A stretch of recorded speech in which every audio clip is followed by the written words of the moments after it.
Football is back, ladies and gentlemen, which now means it's time to get your team's football shirt. But I'm not trying to pay £120 for a football shirt. I'm just saying. But I have found the solution for myself and for you, the lovely audience of the Don Husam channel, with your own coupon promo code. And this is the solution, ladies and gentlemen. All you've got to do is just go to okjersey.com. As you guys can see, all the options are there. Of course, I'm a Liverpool fan, you guys already know.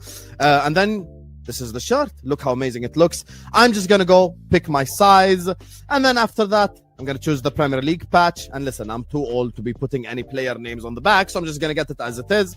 I'm going to click add to cart, view cart. And this is the same thing that you guys do on any website. You proceed to checkout. You fill in all your information. And then after that, coupon code Husam. When you click this coupon code, you get a 8% discount. Enjoy shopping, guys. Bismillah ar-Rahman ar-Rahim. Hello, everyone, and welcome back. I just noticed. Welcome back to the channel. Welcome to another stream, ladies and gentlemen. We are here to talk about Liverpool Football Club. We're here to talk about, the stuff that we watched yesterday that I refuse to refer to as football, for 90 minutes on the football pitch. Make sure you guys are liking the video. Make sure you guys are subscribing to the channel if you're ready to do so. Liverpool Chats TV is in the description. Famzone TV is in the description. KMAC channel is in the description. Bajan Reds TV is in the description. And Mike Das LFC in the description. And even all the Liverpool content creators that aren't here tonight, all their links are also in the description. So make sure you guys go check it out. Check out all these guys' channels and subscribe to them. And also don't forget to check out OK Jersey. Use code Husam for 8% off. There is a winter edition out now as well with windbreakers and jackets and hoodies and stuff. So I've got a couple of things and they're on the way to Jordan, so big up to you guys. Use code Husam for 8% off. Now 200 people in the building already. We haven't even started the stream yet, so close the live chat, like the video right now, because it helps us grow, it helps the algorithm. Should be at 100 likes in no time, so please like and subscribe right here right now. Let's talk about the Liverpool Leeds game.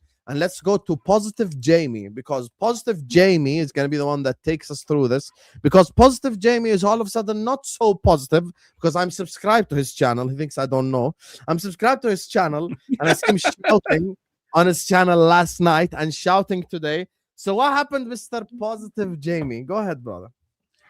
I found alcohol. That's that's what happened. No, look, yeah.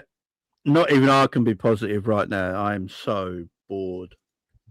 It is a struggle watching Liverpool play right now. If I weren't a content creator that mainly is on Liverpool content, I don't know if I'd watch all the games live right now. But that's where I'm at. That's where I'm at. I do this for a living. I'm also a big Liverpool supporter, so I've got to watch the games. But any other time, if being New Year's Day, I should have spent New Year's Day with my family, recorded the game. When the kids had gone to bed, put the game on, watched it in peace and quiet. But because I'm a content creator for Liverpool stuff, I've got to watch it live and do the watch-alongs and all that sort of stuff. Yeah, the watch-along was so bad. The game was so bad yesterday. I started the watch-along and I did a whole bottle of whiskey in one watch-along. That's how bad that game was. Yeah, yeah. My liver is messed up because of the football. Slot owes me a liver. Yeah, I'm slowly dying here. That's the truth of it. I'm slowly dying, man. Wow, Onius drove Jamie to drink. He owes me a liver, man. Slot owes me a liver. I just, it's so boring. It is just so boring. I love that that's the first word when it gets to actually describing the game, because it's so true. That's the first word that comes to my mind too. It's boring. Everyone, people like Anfield Agenda are saying now that not Anfield Agenda, Anfield Rap are saying it's boring. You got a problem. Football is terrible. There's no positivity. There's no penetration. It's all around the sides. There's nothing going on here. Nothing. We're talking about football. We're on first base. That's where Liverpool are, first base, man. They can't even get to second base, not alone third base. It's all over the trousers stuff. It is so bad. It's just awful. We're not even touching titties. Yeah, we're not. Guys, where are we going with this? I watch Liverpool right now, and I'm just. Oh, chills, we're finished, are we? We should all be positive and back the club. No, Why are that's you third being negative? base. Why being negative, chills? Just give me something to get excited about. I can take a 0-0 draw sometimes if you give me some excitement in the game where I can be. I'm looking forward to the next game because I saw something today that makes me excited for the next game. Right, I can deal with that. What I saw today, I'd rather be in a coma. Do you know what I mean? I'd love. It's just the worst football I've seen. We played more exciting football under Roy Hodgson. We played more exciting football under Roy Hodgson. You know, much more exciting. Because at least there was some effort. The team was just crap, but at least there was some effort. You know, we played better football under Roy Hodgson with Konchesky at left back. Let that sink in, man. Let that sink in. Mike, I think you might need to run the numbers on that. I think you might have a point. We might need to run the numbers on that, whether we actually did play better football. I'm just so bored. I'm so bored, man. I'm so bored. I'm so bored. We make Arsenal look like Pep's Barcelona. That's how boring we are. No technical guys. ability. Hello, welcome to the. No, I can do this all day. I can do this for an hour and a half. I can do this for an hour and a half. I saw you earlier on with K-Mac. You're very passionately annoyed. Yeah, the football right now has made me go grey. Like, it's made me go grey. Like, my hair's lovely and brown, not lovely brown color, but my face is starting to go grey. Like, I'm tired. I'm tired. Like my eyes, like my eyes look like foreskins. Great. So we've had penetration mentioned, foreskin, titties. Great. That was fantastic so far. You get me demonetization already. Yay, big up. No ad revenue on this stream, guys. Yay. Big up. Ad revenue. Let's go, guys. Like, I'm only 25. Nah. It's bad. It's bad. Thank you, guys. Thank you. Appreciate you guys. No, it's bad. Stream's over. We are so finished. I swear to God. We are. Listen, we're finished. But the thing is, before the game, I knew we was finished because he played two right backs. Only fit right backs. He played them both in the same game. He started them both. And I said to myself, yeah, we're finished. Like, he's prepared to play them both. But I don't understand what he was doing, because I'm not saying the last game was perfect, but I thought the only thing he had to change is put Szoboszlai in, take out McAllister, and that's the only change I wanted to happen. I don't know why he dropped Kirkers. I don't know. Like, he just surprises me every game, which I don't understand. Kirkers just hitting a little bit of form, and he takes him out the game. Like, because I saw Robbo get to halfway and then turn back every time. Like, I just don't understand what this manager's doing. Like, he's every game he's saying the same thing. The game is boring, it's slow. Like, he's so scared of losing that he's not taking no risks no more. We're not creating no clear-cut chances. And when we do, like Ekitike, he's got to be more professional. He's got to go down. Either score or go down. That's like, I don't know what he's teaching people. Like, that's not an excuse, but that's the way we're living right now. If you don't go down, you don't get a penalty, and then we lose out on a goal. That's where we are right now. I don't like it, but other teams are more mature and they'd have got a penalty. So yeah, man, the game was dross. We didn't deserve to win. Like, what can I say? Like, I think we've got 2 points in 2 games against Leeds. I mean, okay, listen, we're at the point now where I tried to say 8 weeks ago it was stage 1, but we're past stage 4. It's now terminal, right? So because it's now terminal, it's time to go to Costa Rica and taste some of the forbidden fruit. It's time to just enjoy the last of our days. I'm going to go meet God, right? I'm going to see a bunch of hexagon shapes. I'm going to have fun. It is what it is. I'm not going to sit here and talk about any players anymore. Even McAllister. I'm not going to talk negatively about Alexis McAllister. Anyone who I've bashed this season, I sincerely apologize. I'm not going to talk about moments in games because ultimately it means nothing. If Hugo Ekitike gets a penalty and we win 1-0, I'm not happier because I don't care about results because we're not results-based anymore. Like, results-based is based on whether or not you're going to win the league. Who gives a shit about results if you're finishing in 4th, if you're finishing in 3rd? It means nothing, right? There is no consequence to drawing this game because you have nothing to play for in this league. So at this point, I would rather see us play beautiful football and get beat 4-0 because at least I'd be able to say there's something to build from here. At least I'd be able to say I could see on another day this team making something happen. But unfortunately, every single week, the performances get worse. And the issue that we have now is that we have a whole group of the fan base that doesn't want to admit that we are terminal. So they're now coming up with stupid excuses like it's a transition season. We have a lot of new pieces, 8 games unbeaten, blah, blah, blah, blah, blah, blah, blah, blah, blah. And the divide will continue to stretch and stretch and stretch. Ultimately, it doesn't matter. The way that we play is the antithesis of football. We play like cowards. We play like cowards at home. We play like cowards away. We don't allow players to have individual moments. I mean, Jeremy Frimpong was the most progressive aspect of the game, and you only decided to go down the right-hand side 1 out of 10 times. You took off Milos Kerkez and Florian. You brought on Milos Kerkez, but took off Florian Wirtz, even though Kerkez just spoke about how he's finally starting to get in tune with Florian Wirtz. All of your substitutions weren't about the game. It was about fitness. So even your substitutions aren't even about affecting change on the game. It's about just mitigating injuries. The way that you play is based on mitigating injuries.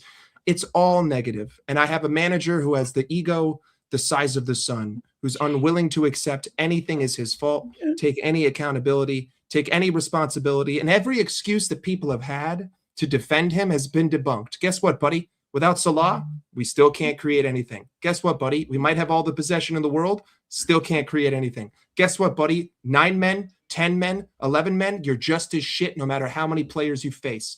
Again, I am confident that if we played a Sunday League team, we would get fucking destroyed. We would get ravaged at Anfield. Your local Sunday club could get a result at Anfield with the way that we play right now. So I'm at peace with it. I've accepted my death. This season is death.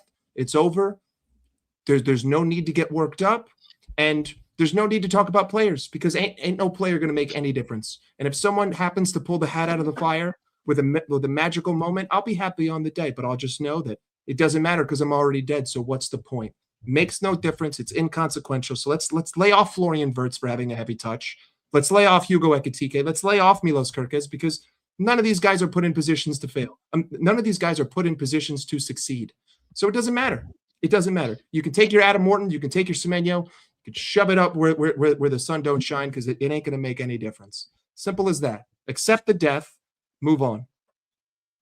Well said, Mike. Well said. Rubbish football, horrible tactics. Virgil van Dijk can't hit an open net, can't hit a barn door furthermore. With a header, free header, and you going wide. I don't know how much more free you want from that standpoint. Yeah, Ekitike should have gone down for the penalty to get the call. I don't know. We were watching WWE with that defensive play. I've been seeing that the whole game. Guys gripping and clutching and holding and nothing getting called. I don't know what that's called defending, but I guess that's a modern day version of defending if I could see it. But hey, rubbish, nothing gonna change. Don't matter who you bring in. We got this ass clown as a head coach. Giving tactics. Ain't no seeping into the dressing room. Virgil van Dijk making some stupid comments after the game. Look, this team is rubbish. And I like Mike. I ain't about to get myself all upset. I've already said we ain't winning nothing this season. Top 4 is as best. Forget the trophies. Guys, y'all won. Save yourself some heartache and headache. Just take that philosophy. That way you're not going to be disappointed.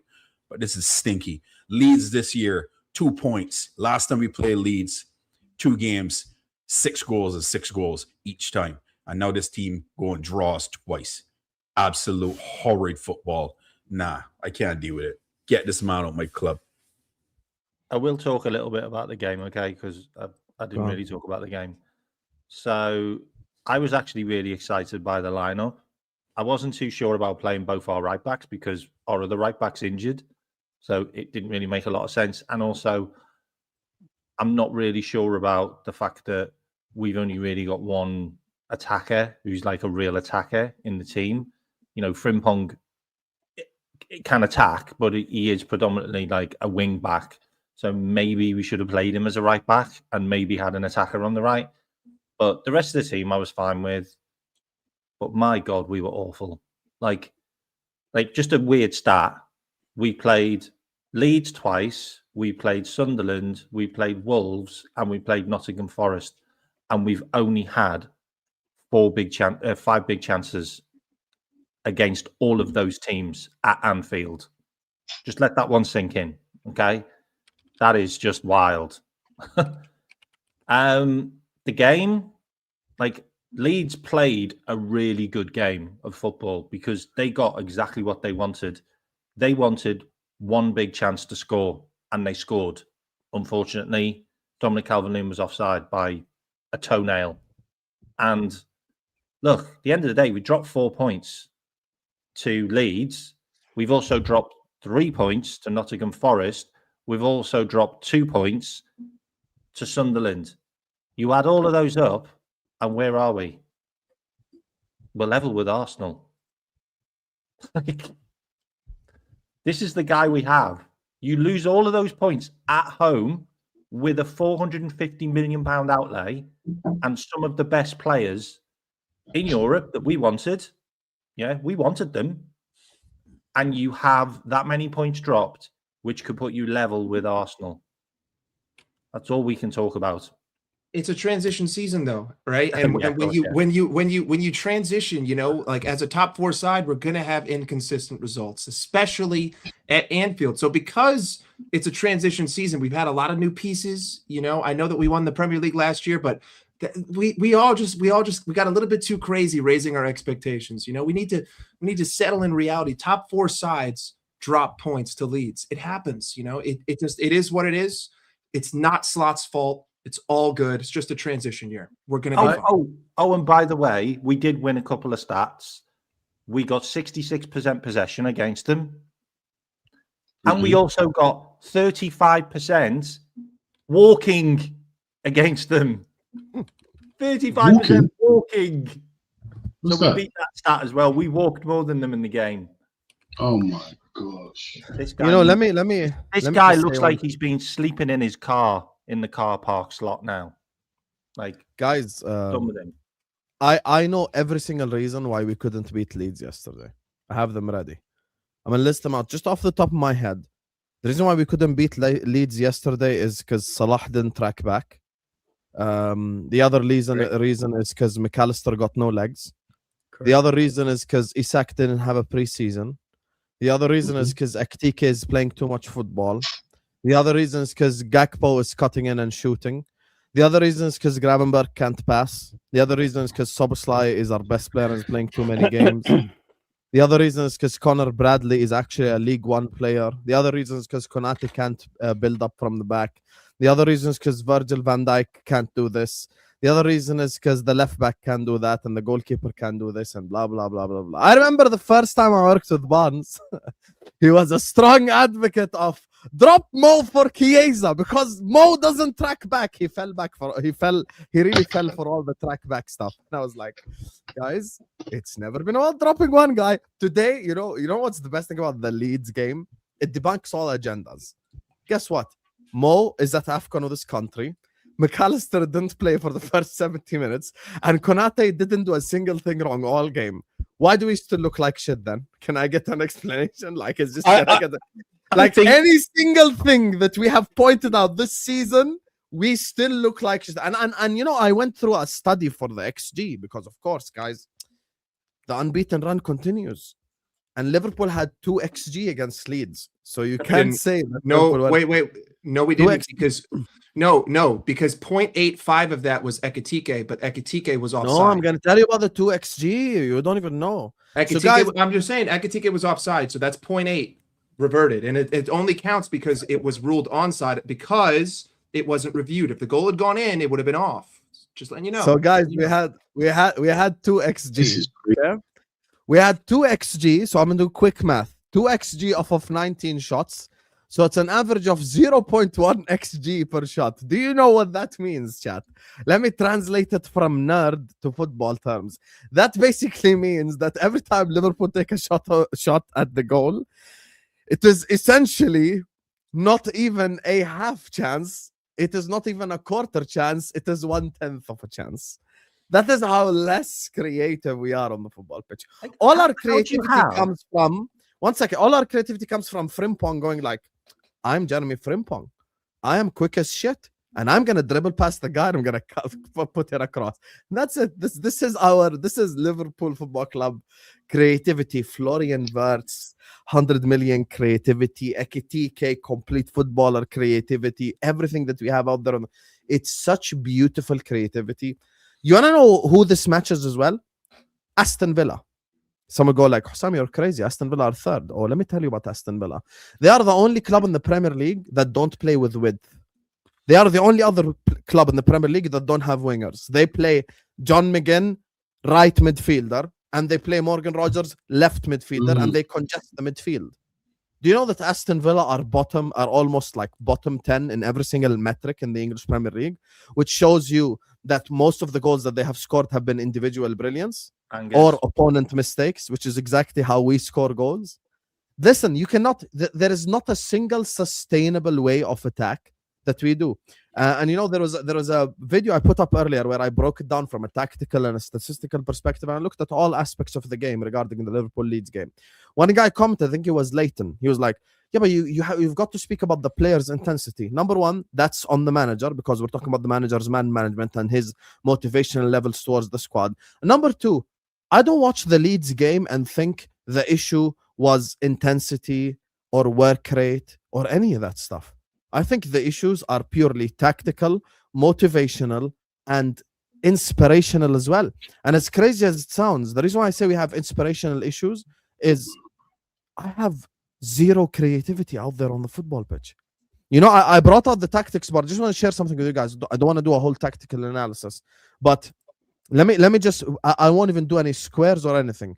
This is the team that we started the game with, yeah? This is the team that we started the game with. Let me show you how congested a certain area of the midfield is. So Gravenberch was on the team and Szoboszlai was on the 10, yeah? So let me just show you this real quick, because this is very important for us to unpack. So this was the Liverpool team that started the game, yeah? This is the Liverpool team that started the game. Okay? This is the lineup right here. What happens on the football pitch, and the reason why Liverpool have no creativity, is Frimpong is out here basically isolated by himself. Florian Wirtz, because he's naturally a 10, will do this. Szoboszlai, because he's naturally defensive, will be in this area. Gravenberch has a license to roam forward, so he will be here. Bradley is being asked by the manager to basically essentially invert.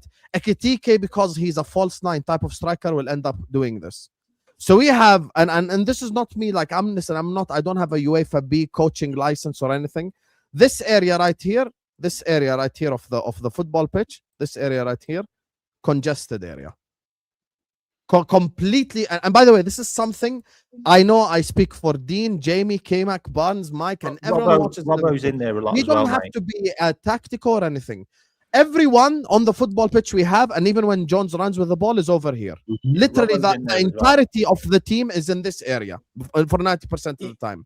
Now, let's look at the areas where the good teams in the league, like an Arsenal or a City or us last season, create chances. You want to know what they do? They create chances in these areas right here. They create chances in these areas right here. So I've got the right-hand side with Frimpong basically telling the opponent fullback, I'm going to get past you and try to do something. Robertson, who's 98 years old, so he's going to be slightly more defensive and be in this area, which means Wirtz has to take on like 5 players when he gets the ball over here, therefore leading to Liverpool having no creativity. In my opinion, the only solution to the internal solution after sacking Slot to this whole issue is you've got to be able to insert width into this team. Even the goal that we saw Wirtz score, was Wirtz not here on the football pitch when Ekitike played him the pass?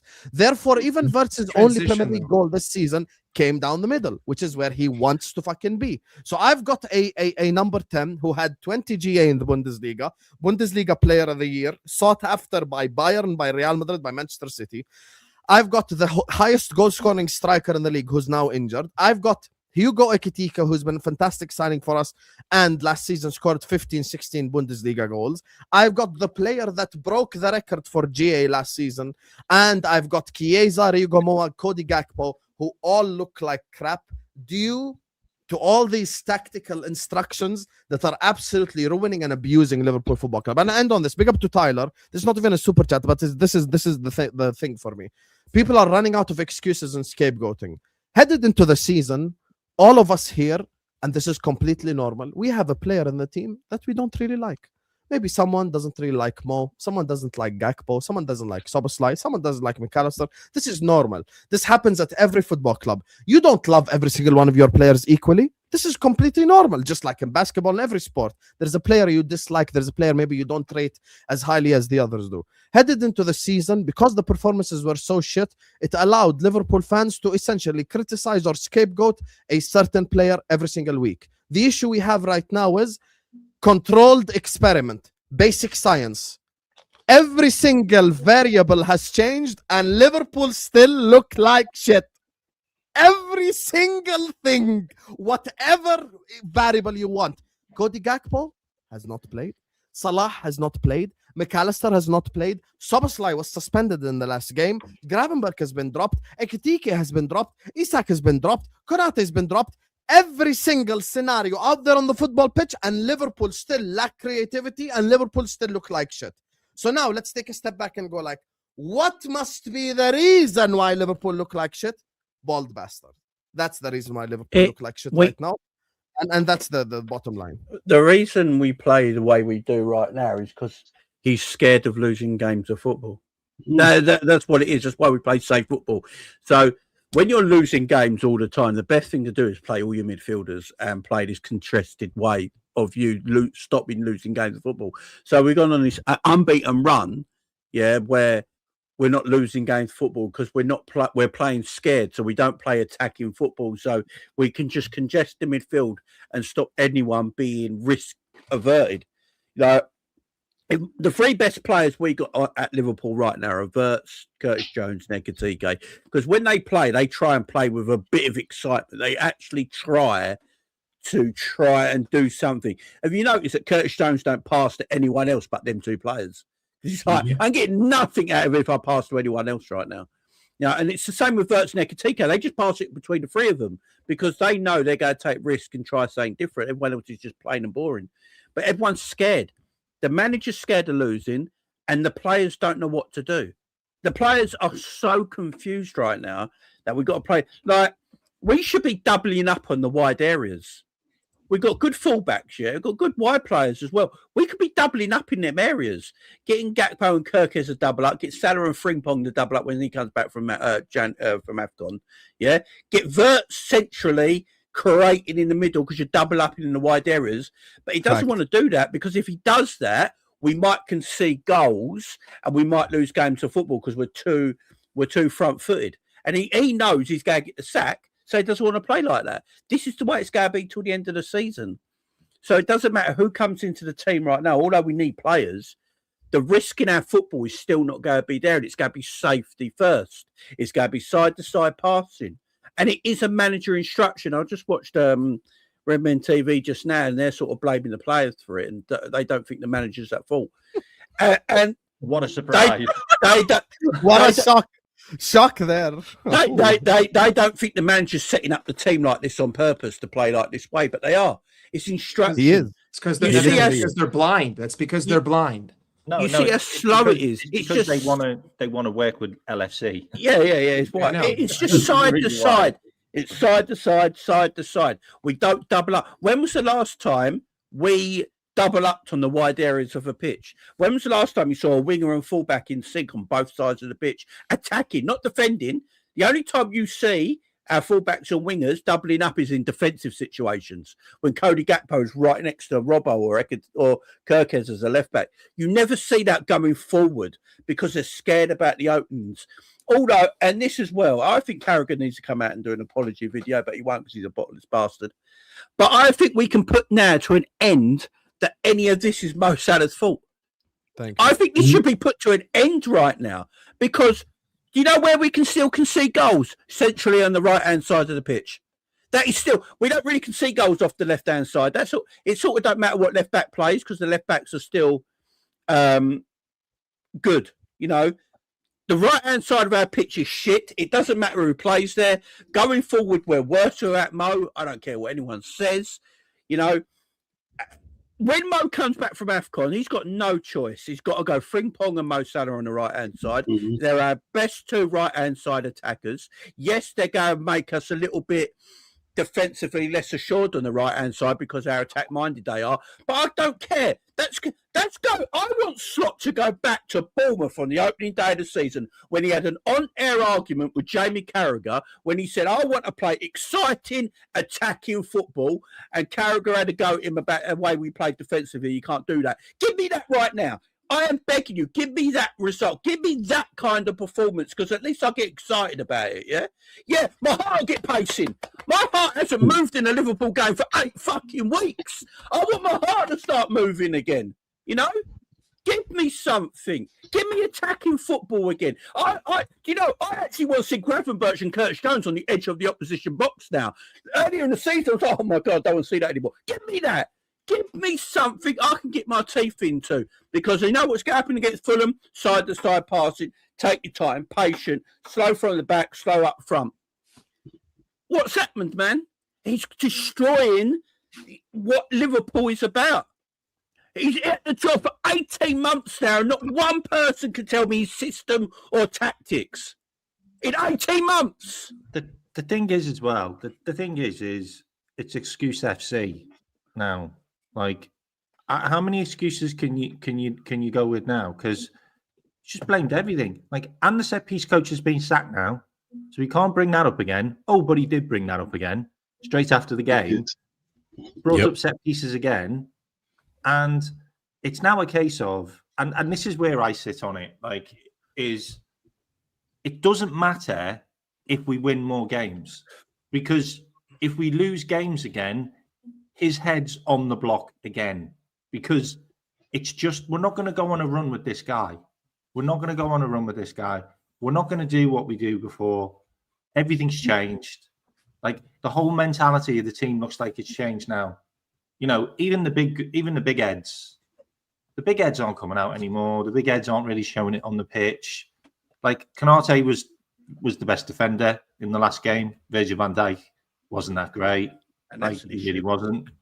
Like Virgil van Dijk was at fault for the goal in the game before that. You know, it's starting to look a little bit. I don't know. Like it's not looking like Liverpool right now. And at home, like we have dropped so many points at home now. Like it's just beyond a joke. And I just don't know how many fans can carry on putting up with this. Like, no, they're all right with it. You know, some fans are all right with it, man. Like they pay a huge amount of money to go to games to watch this ass ball, sloth ball. Like, there's nothing about it that fills me with any like joy. There is no real excitement, K-Mac. There's no excitement. Substitutions are making us worse, and we're bad. K-Mac is in the comment section. Hold on. K-Mac is in the comment section on doing my watch-alongs. Guys, we're spending Liverpool watch-alongs talking about fucking cuisines and travel and relationships and life. Wait. Like, you know, I didn't even have random people by accident. I was like, and the Van Dijk header, and the Ekitike shot, maybe that's it. Twice per game. We can't talk about substitution. Okay. What you need to get through your head. Mike, we started with two right backs and finished with none. K-Mac, hold on. First and foremost, Jeremy Frimpong can play right wing, right? So regardless of whether or not he can play right back, it doesn't change the fact that if I need to put anyone else at the right wing right now, I'm putting Jeremy Frimpong. It's just that simple. I'm putting him there over Szoboszlai, putting him there over Chiesa. I need him there. He's quick. He gets to the byline. Number two, when you look at our substitutions, he has proven this season, and he also proved it last season, right? Where it's not about the game, right? Like it is not about what's happening in the game. It's about a pre-planned mitigation of fitness. When you look at the first round of substitutions, it had no logical sense into it, you know, when it came to impacting the game. It didn't make any sense. It was just about Florian, you've played 63 minutes. I got a game in 3 days off the pitch. Robertson, and I don't want to. I Mike, don't need a. Mike, I don't need a Mike, brand new left back crisis. Wirtz missed off the training. pitch. He had a tight hamstring, and he still played him. No, okay, I get that, but it's all about his substitutions are strictly about fitness, right? If he really wanted to impact the game, he probably would have brought on Rio and Gamoa sooner. Like if you really wanted to if you wanted to impact that game, it would have made more sense to just drop Robertson into a back three with Virgil and Konate, take off Connor Bradley, bring on an attacker for Connor Bradley, keep Frimpong on, keep Wirtz on, keep Ekitike on, keep Soboslai on. That would have made the most sense. And at least in my mind, if you're trying to go for the goal and you're saying, they're not threatening me, because let's be honest, like Leeds weren't exactly threatening. Allison wasn't worked too tremendously. Leeds didn't even have Calvert-Lewin on the pitch. Other than the Calvert-Lewin chance, which was offside. Guys, they rested their big players to Liverpool. That's how bad we are. No, so the only point I'm trying to make is that you cannot view the substitutions logically, because they don't make any logical sense in terms of a 90-minute game. At times this season, when our back was up against the wall and it's the 90th minute, yeah, sure, we saw a couple of them, but those were months ago. At this point, the substitutions are about not getting more people hurt. And it's funny because he's so fitness obsessed, yet he doesn't want a large squad. It doesn't make any sense. It's got nothing to do with fitness, though, Mike. This is the problem. So he did his press conference today that me and K-Mac listened to live. And he said in that press conference, before the Leeds game, Wirtz came to him and told him he had a tight hamstring and he only trained once last week. So he only trained one time before the Leeds game with a tight hamstring and he started him. So I don't think it's got much about fitness. What it's about, he doesn't trust his squad. We're in it. Let's go back to last January when he started to not trust his squad and just played the same players continuously. He doesn't trust Chiesa. He would rather put an unfit Wirtz on the pitch than Chiesa. Because he doesn't trust him. Rio doesn't even play under 21 games right now. So what's his development going to be if you don't play minutes? He's not even playing under 21 games. Where's his development going to come from? He doesn't trust him enough to play him because he's scared about losing games. That Rios and Chiesa's this world will try and win games by being attack-minded. He doesn't want them on the pitch right now. So he doesn't trust his squad. Endo got one cameo appearance all season and now he's injured. But if he's fit, he doesn't trust him to play. There is no difference right now. Liverpool playing Endo or McAllister. No one would know the difference, but he still doesn't trust him. Joe Gomez had to gain his trust. Imagine Joe Gomez's career at Liverpool. He had to gain Slot's trust when he played under Jurgen Klopp. It's shit. He doesn't trust his squad. He's playing people that are not fit because he don't trust players. Chiesa, Gakpo's just come back from injury, so I can understand him maybe not starting, yeah? But you got Chiesa and Rio right there. Just play them. It's Leeds at home. This is the perfect time to give Rio minutes. It's Leeds at home. He's more protected. Leeds aren't going to do jack shit. Play him. But he didn't even have their star striker on. Doesn't trust the squad. And we are in exactly the same place we were 12 months ago with him not trusting the squad and changing his system or tactics up. When you move 12 months later, nothing's changed. Nothing. He shouldn't trust himself, to be honest, Jamie. Because if he thinks that what he's doing, then he needs to be put in a straitjacket into a mental asylum, in my opinion. Because he's absolutely crazy in anything that he do. Whatever he's touching on this team has gone completely hyperbolic and in a bad way. There's no passion. There's no passion on the pitch in front of fans. How many times have you seen fans get up and leave the stadium at Anfield, which we've never seen before? And Jimmy, you said it perfectly fine. Roy Hodgson, with an absolute horrendous squad, played better football than this. And we had horrible players on that team back in those days. But this guy is taking world-class and very good players and making them look average. Florian Wirtz looks average with Liverpool. When he goes to a place in Germany, balls out. I mean, it's the proof is in the pudding. It's this man. But here's the reality, guys. We ain't gonna get rid of him until summer. He ain't going nowhere until the summer.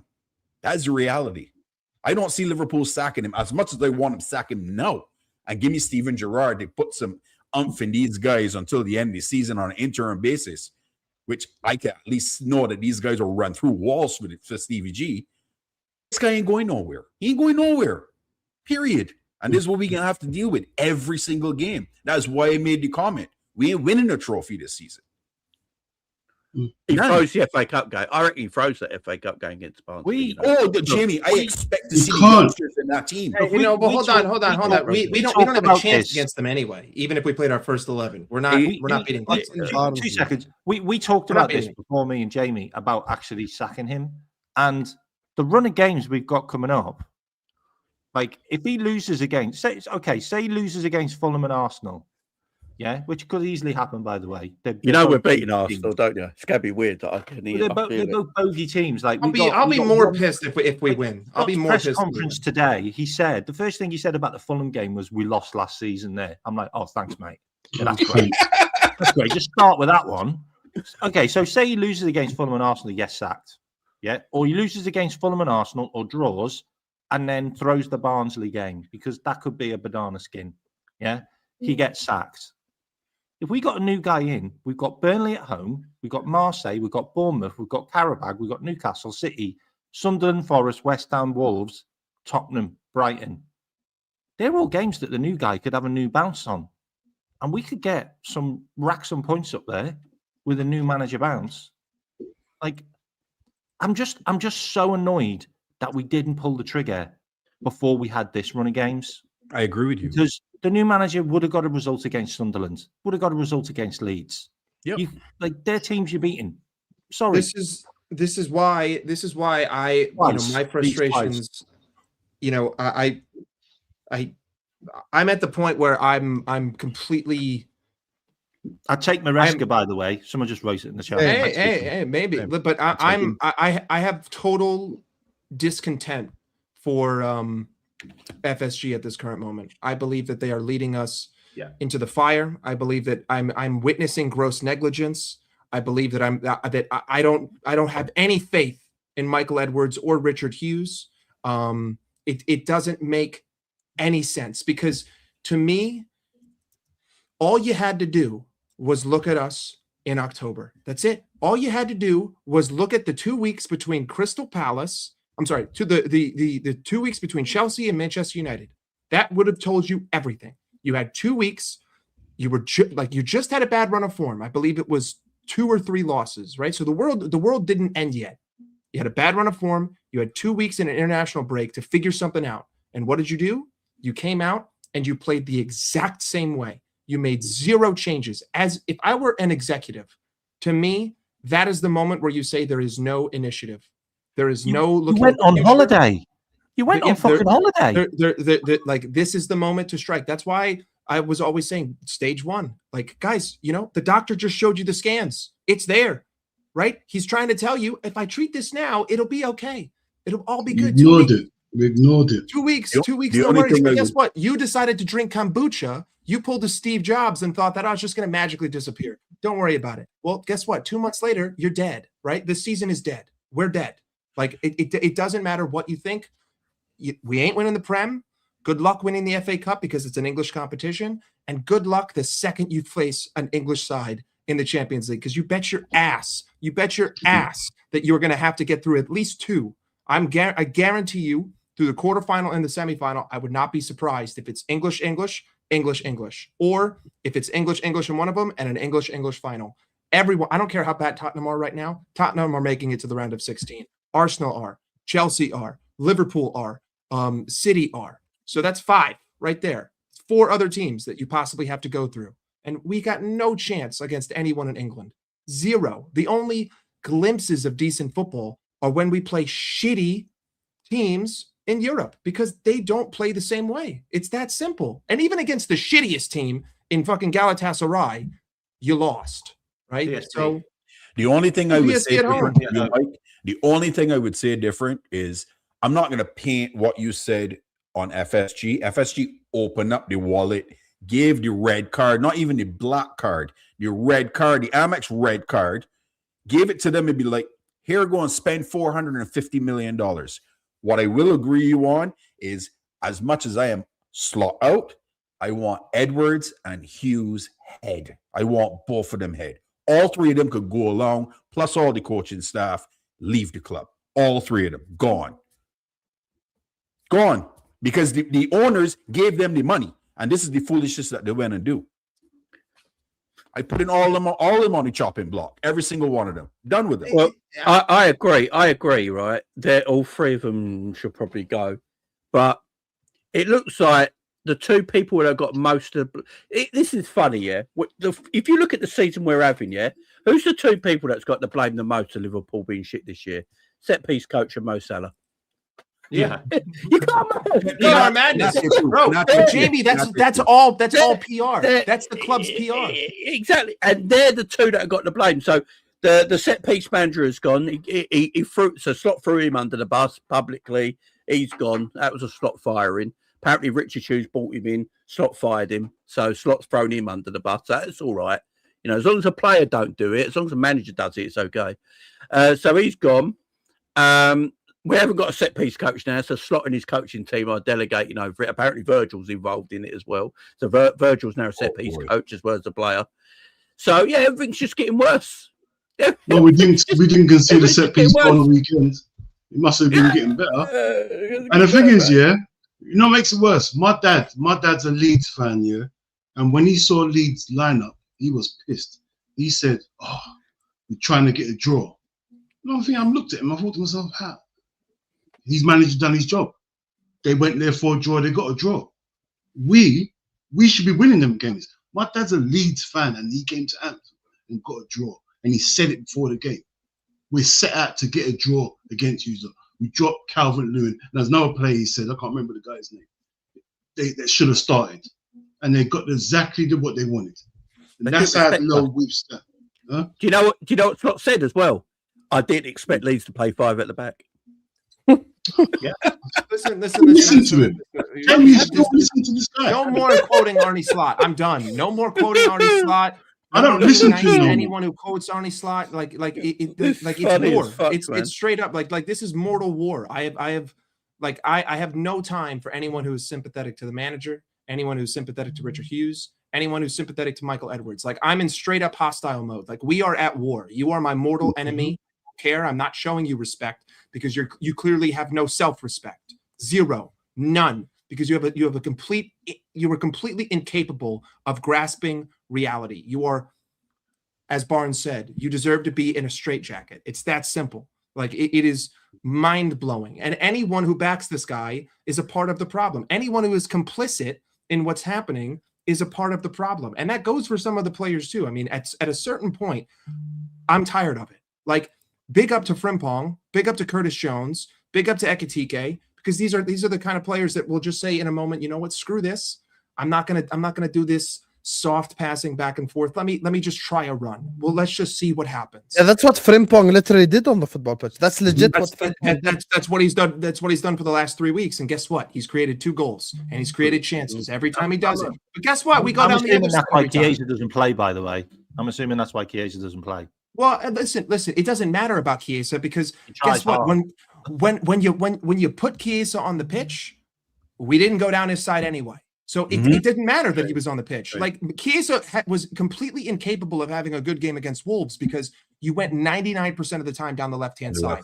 And then when Frimpong came in, you still did the same thing. But Frimpong is so good that he doesn't need more than 5 opportunities. You give him 5 chances, he'll create one chance for you. Because he's that good, because he possesses pace. He can just kick a ball and beat 2 guys, right? Like we haven't seen that in this team for I don't even know how long. I don't remember the last time I've had a guy that could just kick a ball and beat 2 dudes within 20 yards. He doesn't even need space in order to do it. It's great. I mean, do you guys remember that? Because he's really quick. Well, there was one pass in the first half. Frimpong is 10 yards behind the center back. Soboslai makes the pass. By the time but by the time he picked up the ball, he's 10 yards ahead of him. So he made up a 20-yard difference in 20 yards. He's that fast. And yet you want to play slow down the left-hand side all game. And then you want to come here and blow smoke out my ass and tell me that we need pace to beat a low block, but you're not playing with any pace. In fact, you're making it impossible to play with pace. And then, players like Cody Gakpo, he comes on and listen, I don't think that he's the best player, that we have, and I think that Luis Diaz is better than Cody Gakpo. But when he cuts in when he cuts in and shoots, like, that would be like blaming a child for drawing on the wall, but you left paint out and you left the house for 2 hours. Like, that's your fault. It's your fault that the child took the crayons and drew on the wall. Because to be fair, Mike, if you've left the house with a kid for 2 hours on their own, you've got more than that. Jamie, I'm just for lack of a better metaphor.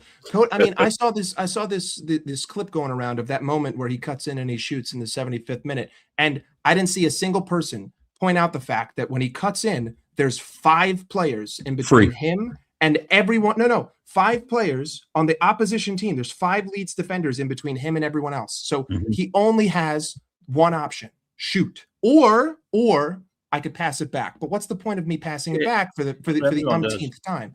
Yeah, it's mad though. Even when Rio came on on the left, he was doing take-ons and he got past the defender by doing the take-on. Then he's met with 3 Leeds players. So he's a two-tap minded. That's the problem. It's a two-tap minded. You can't have that. You know what, Jamie? What's the problem? As we said, Frimpong's on the right and he's got bursts of speed. Rio's on the left. He's got bursts of speed. You claim that you want to play fast. Why are you not playing your 2 quickest on your wings? I don't think he knows what to play. He doesn't know anything, period, Jamie. Why you keep playing Florian Wirtz on the left side when he's a 10? He is a creator. And as you said, the biggest GA in Bundesliga last season, broke records, and yet you are playing him on the left. The mad thing though, we've had more balance on the left with Wirtz and Kirkes in the last few games because they started a chemistry together and they started acknowledging each other. And Jones trying to play 1-2s to each other, and then what do? You split that up. It's weird. I will say one thing.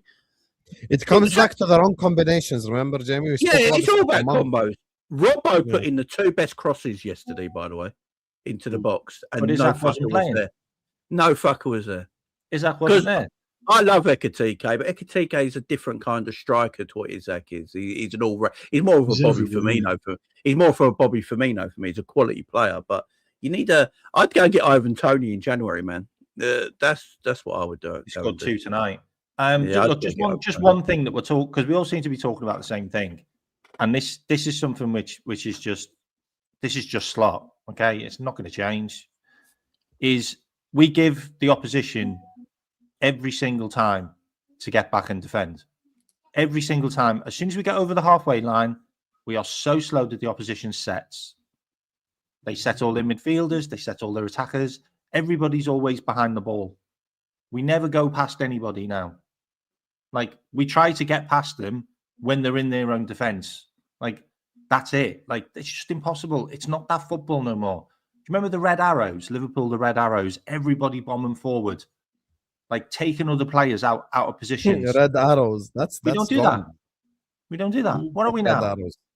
What are we now? We're the brown sloths. Yeah, there is no. K-Mac, we're sportsmen.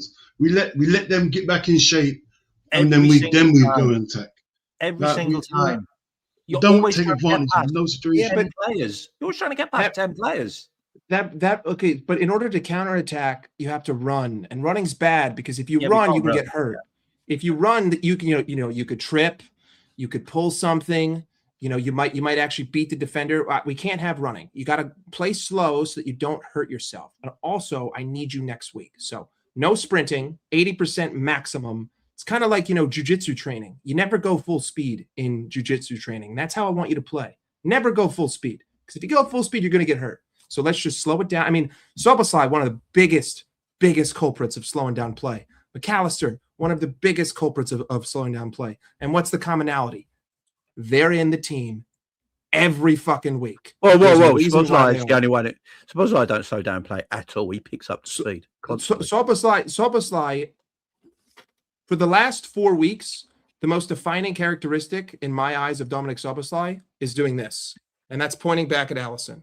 And the amount of but times he don't pass back, he passes forward more than any other midfielder. But he's directing everyone to go backwards. He's No, he's always not doing it. No, I don't. I think what we got to watch out for is when you see players pointing and coaches pointing and all that, doesn't mean they're pointing to play that way or anything like that. They're telling people to pick up players, pick up space, get there, bring yourself further forward and stuff like that. I don't think it's always about pointing and where you want to play the ball. We've got to be I think who's trying to dictate more play coming through him is the captain, Virgil van Dijk. He's asking for the men to pass back the ball to him, and he want to dictate and control the game more than anyone else. You're the defender. You're not the attacking player. Because we ain't got the ball as much as you do. It's because we ain't got a deep line playmaker. So Virgil's literally our best passer. Virgil's a better passer at the moment than McAllister and Gravenberch. So he's getting on the halfway line to pick up the ball and play them passes. If you've got a deep line playmaker there, he stands there. Virgil stands in his position. And you dictate play from that position. If you look at last season, Trent inverted into that position. And what did Trent do? He's the one who passed the ball about everywhere and sprayed it across the pitch. Yeah? So he became that extra midfielder. We haven't got anyone like that. He inverts with Conor Bradley, but Conor Bradley's not a passer. He's just a runner. So it's pointless inverting him. Gravenberch is just stuck in a position, but he's not the greatest passer. McAllister's legs are gone, so he can't move. Curtis Jones wants to be further up the field, although he likes picking the ball in deeper ends of the pitch, but he likes being further up the field. We haven't got a deep line playmaker. So once we get a deep line playmaker in, Virgil won't have to do that job, and we have that extra body. But what I don't like is if you haven't got the players available, don't set up a team to play that way. Exactly. It's not rocket science. Play other ways. And I want to say something that's quite emotional, but this is life. For a lot of people, I was actually having a deep life conversation yesterday with a Liverpool fan. For a lot of people, football is like an escape from reality.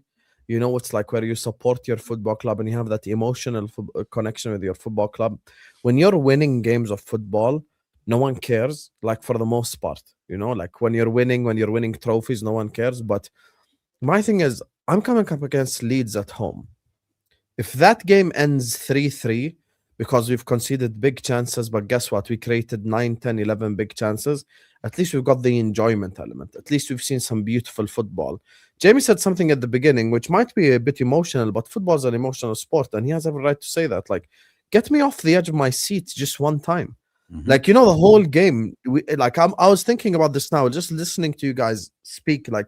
We're actually miserable to watch, we're actually legitimately miserable to watch. I resent it. I'm trying to think right now in my head.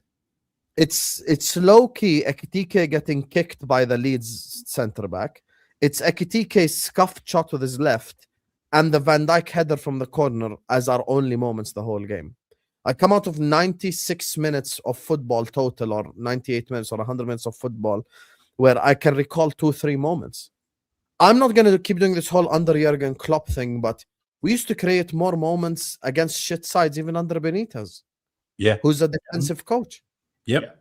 This is taking defending and making it in a way where it's boring. You can still be defensive and entertaining on the counterattack and entertaining in certain elements and do certain things.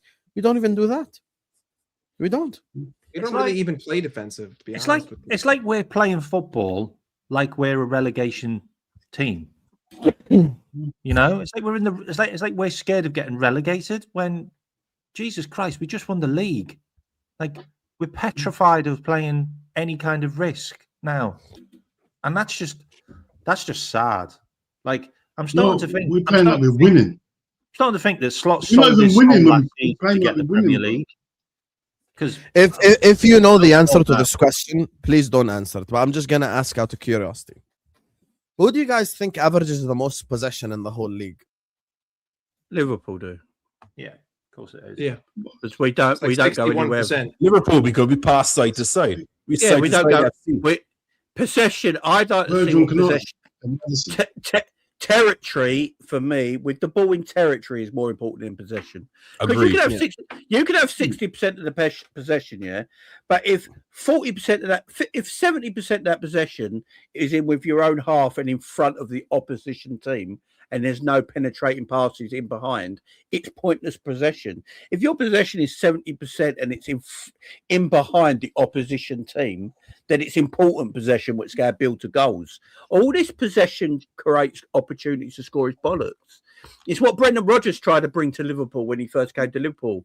He said, I'm a manager who likes possession and build up, and if I have the ball more, we'll score more goals. We'll score goals having the ball more, we lose less games. It's not true. It depends where the possession is, and our possession is always in front of the opposition and in the middle of the pitch. So it doesn't matter. Big up slot. Big up slot ball. Give me 30% possession, but our 30% is in front of the opposition team with the players we got. We win more games of football. Simple. I know it probably wasn't sustainable, but I'll tell you what, take me back to the first 5 games of the season now. First 7, we won 7 in all comps. Take me back to those games, like winning in the 90th minute. I don't care. Like, at least we were fucking excited. Where's that Slot got? No, where's that Arnold Slot gone who argued with Jamie Carragher live on TV Just do that, mate. about playing attacking, exciting football, not worrying about gone. conceding goals? Where's that Slot gone? He's a coward. He's a coward. He's a coward. He doesn't want to face the limelight, doesn't want to face the heat. And unfortunately, we have a lot of people who are overly emotional. It's amazing. It's amazing that a guy with just 38 games was being given the same grace as a guy who won 7 out of 8 Premier Leagues. It's insane. It's insane that we have a section of the fan base who is willing to give Slot the benefit of the doubt and literally put him in the same sentence as Pep. And say, hey, well, hold on. Where were all these things? I had an argument with someone yesterday where they said, I called Slot inept. And he said, well, is Pep inept for not winning the Prem last season? And I'm like, how dare you disgrace Pep's legacy by comparing him to Arne Slot? You just took 8 years, 7 Prems in 8 years, 4 in a row and a treble, and you compared that to Slot. It's just we're at that point. We're at that point where he's trying to do. He has to do everything that he can to try to save his job. And right now he's not losing. He isn't losing. And by not losing, he's not going to get sacked. And unfortunately, we're 3 points ahead of, I believe it's Chelsea, right? We have a 3-point gap between 4th and 5th. And so, if you're an executive, guess what? Well, what is my floor? My floor is do your best to get into the top 8 in order to get me money in the Champions League. And keep me in the top 4. So until we're like 10 points behind 4th, there ain't no way this guy's getting sacked. No. How are we 4th is what I want to know. Jamie, that's a separate conversation, and we could take 6 hours to just talk about the fact apparently. Someone on I think it was Colin on my live earlier today. I don't know if he was right or not. But he said on that, according to stats, if you go with 2025's results alone, Liverpool would be 15th in the league or something. Yeah, it's relegation form. But yet people still want to give this guy credit. People still want to give him credit in the bank, and they want to ignore the circumstances of last season, right? Like I remember I'd go on Enza's call-in show, and I'd talk about how shitty we played, even though we won 2-1. And everyone would just say, we're top of the league. Shut the fuck up. Quit being a bitch. Move on. Go. We're winning the league. Shut up, bitch. Like, that's all I'd hear. And guess what? A year later, what's happening? The whole fucking world is crumbling. And you still want to say, well, listen, he won me a Prem. How dare you? How dare you talk bad about the man who won me my second piece of English silverware in 30 some odd years? I'm desperate. I'm dying. I need him. He's the only one who feeds me. And I'm going to give him 10 more years because he fed me once. I got a question for everyone. I said this in my live earlier. Does anyone believe, and this is the people that still are with, Slot there and think it's the players' faults and thinks it's Salah's faults and Wirtz's faults and stuff like that. Does anyone, we're 18 months in now, does anyone actually feel like in the years ahead, under Arne Slot, we will play performance-wise at an exciting elite level? No. Not under Arne Slot. In the years ahead, not just this season, because this season's what it is. Next season, and the season after. So say people go, give them to the summer, see what happens. You keep them for the summer, you get players in.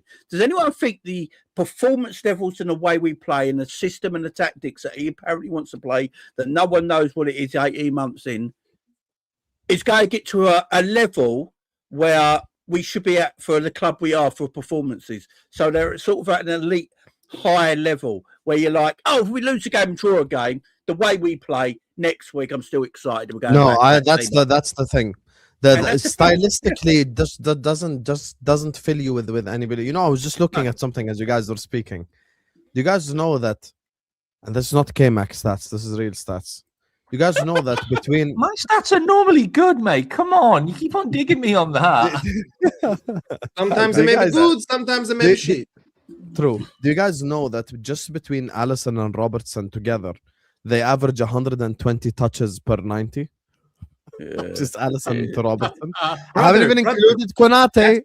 That's called control, Husam. What are you smoking? I just looked at Allison and Robertson alone. Control. My goalkeeper and my left back average 120 touches combined per game. That's called control. You know how crazy that is?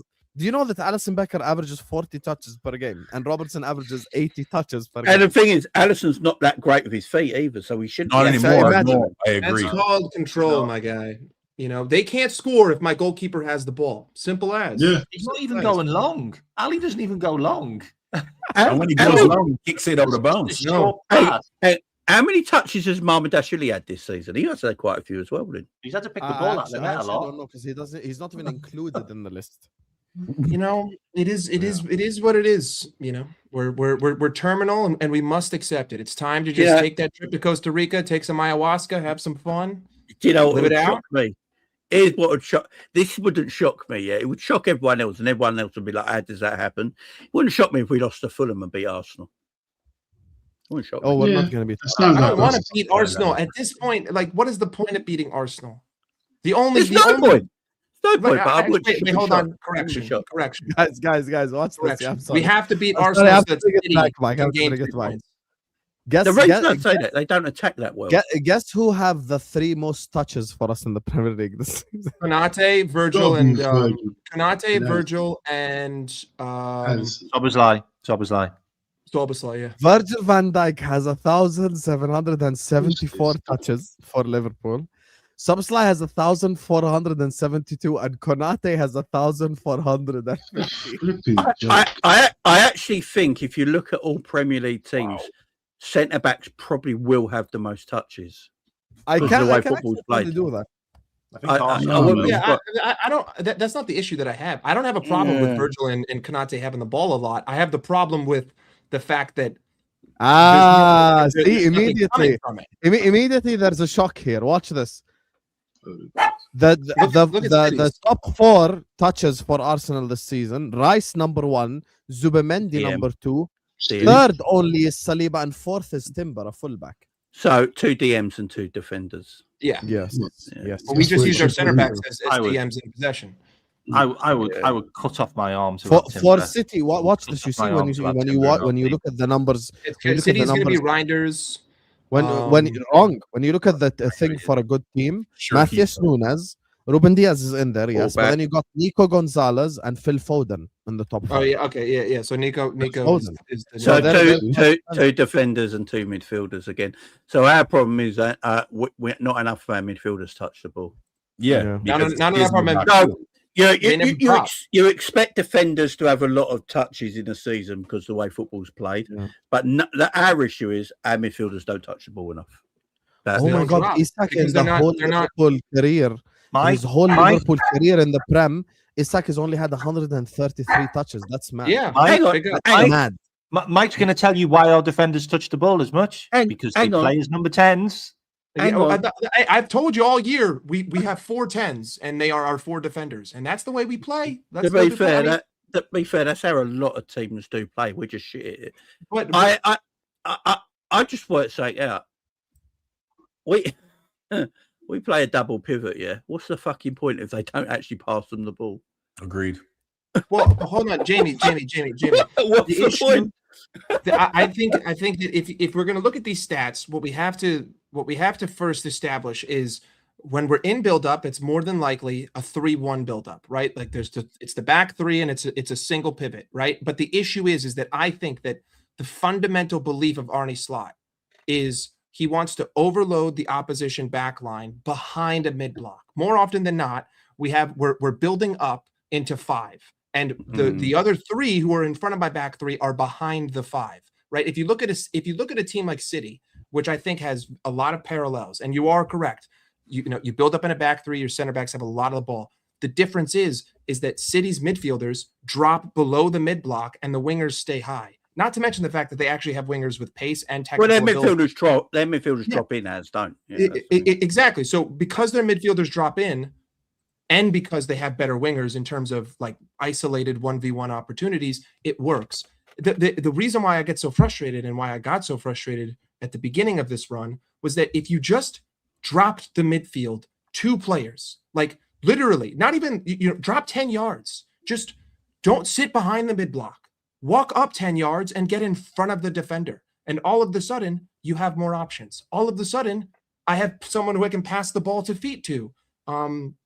But when you look at teams that build up great, that is the common out. Even Arsenal, Zubimendi drops, Declan Rice drops. If Mikel Merino's in there, he drops. Like these are the guys who are dictating the play, but they don't sit behind the mid block. They get in front of the mid block. And I think that it's just our complacency that leads to Virgil and Konate having all of these touches every game. And the issue is that it's just useless. But I don't think it's fair to look at any stat that we have.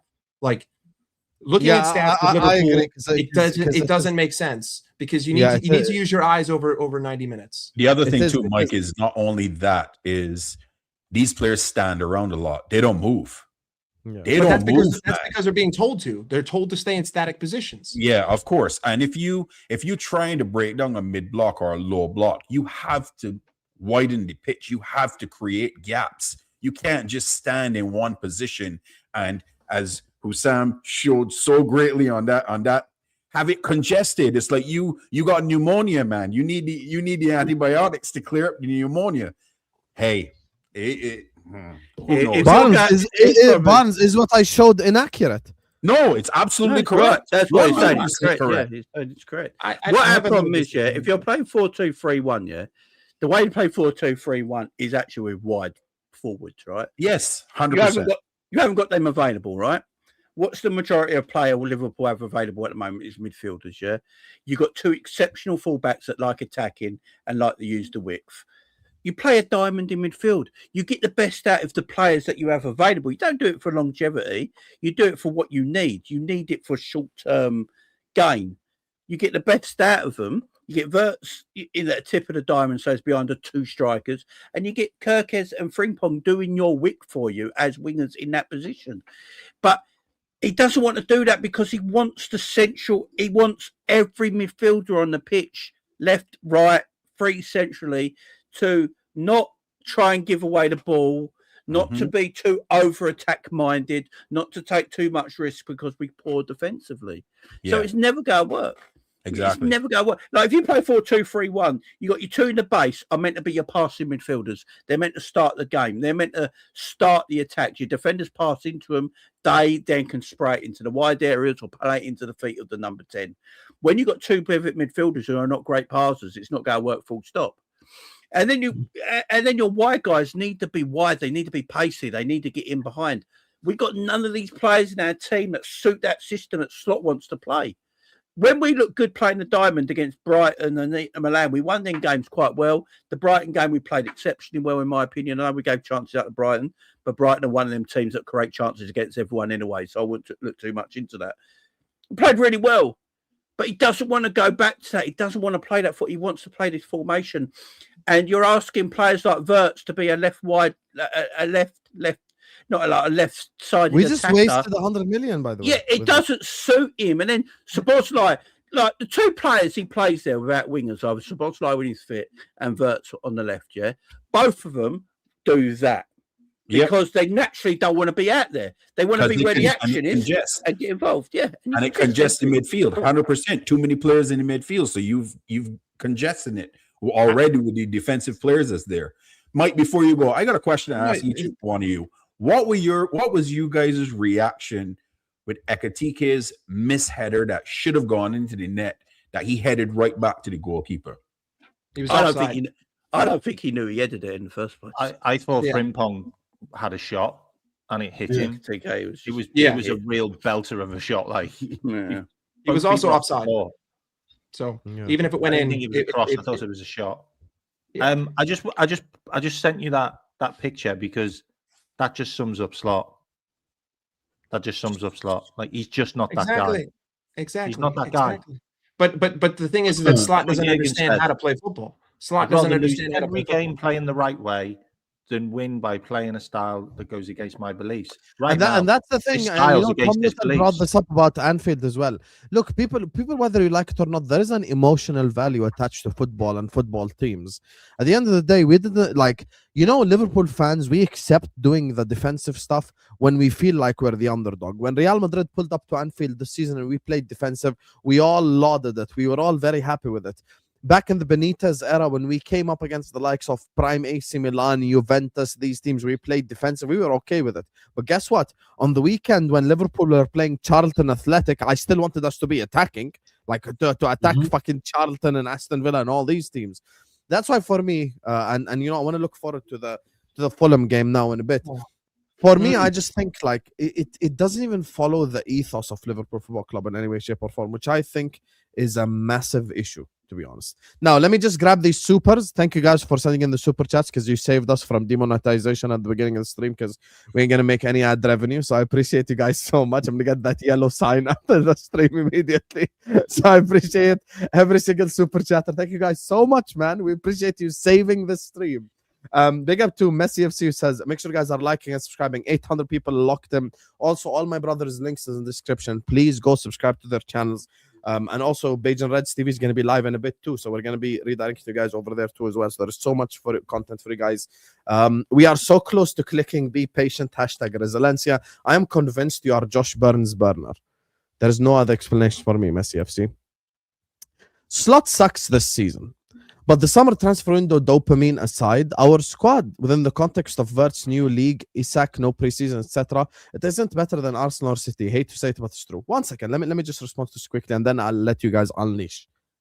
If I, in August, said that Arsenal or Manchester City have a better squad than us, Nags Games himself, all this panel, and everyone in the comments would accuse me of glazing or promoting Arsenal for views. Everyone would accuse me of that. I stick by my word. I like our transfer window. I don't think Hughes and Edwards did anything wrong in the summer. I think we had an all-timer summer. I love our signings. I think they are all great players. I love our current players, including Gakpo.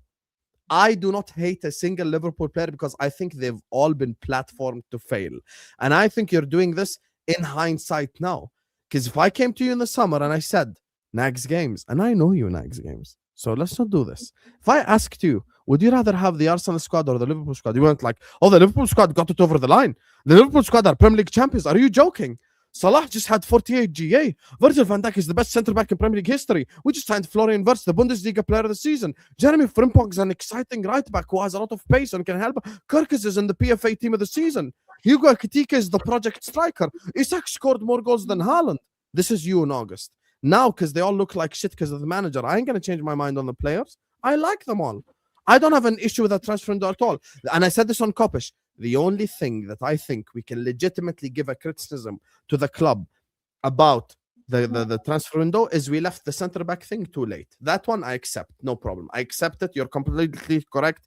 But all the other stuff we did at the time, guys, let's not forget what signing Wirtz, Isak, and Frimpong and Ekitike and Kirkus did to our souls, bro. We were like, what the fuck? Are we the new Real Madrid? So I ain't going to change my energy towards the transfer window because Baldy can't platform us to succeed. If you guys want to respond, go. If you take Haaland out of City, I don't think they're probably touching fourth. I think City have struggled this season as well. They've gone for a winning streak. They have struggled. I think if a coach, you've got to go back to pre-season. It came out the other day, in the summer, Liverpool got all these players in, and the thing they wanted to do the most in pre-season was long throws. That's what they practice in pre-season was long throws. When you got all these new players in, not how to get the best out of players, just do long throws. And so none of the new players could throw the ball. No, the only one who came is Joe Gomez, and he wasn't even at pre-season. Yeah. It's like, just if you if you got Jamie, do you Wirtz- feel like people are changing the narrative on the transfer? I think window? everyone's going to change narrative. I don't know what strong squads are. I mean, you can have less players than Arsenal, but still have a stronger squad. Yes, they got more depth, but yeah, I'm not sure. Look, if Man City gets Semenyo in, Semenyo, Haaland, Ondoku is a stronger squad-wise for an attack than anyone else in the league. Agreed. But they got less players than Arsenal, where Arsenal can throw a lot of players in. But so squad strength I've always found it.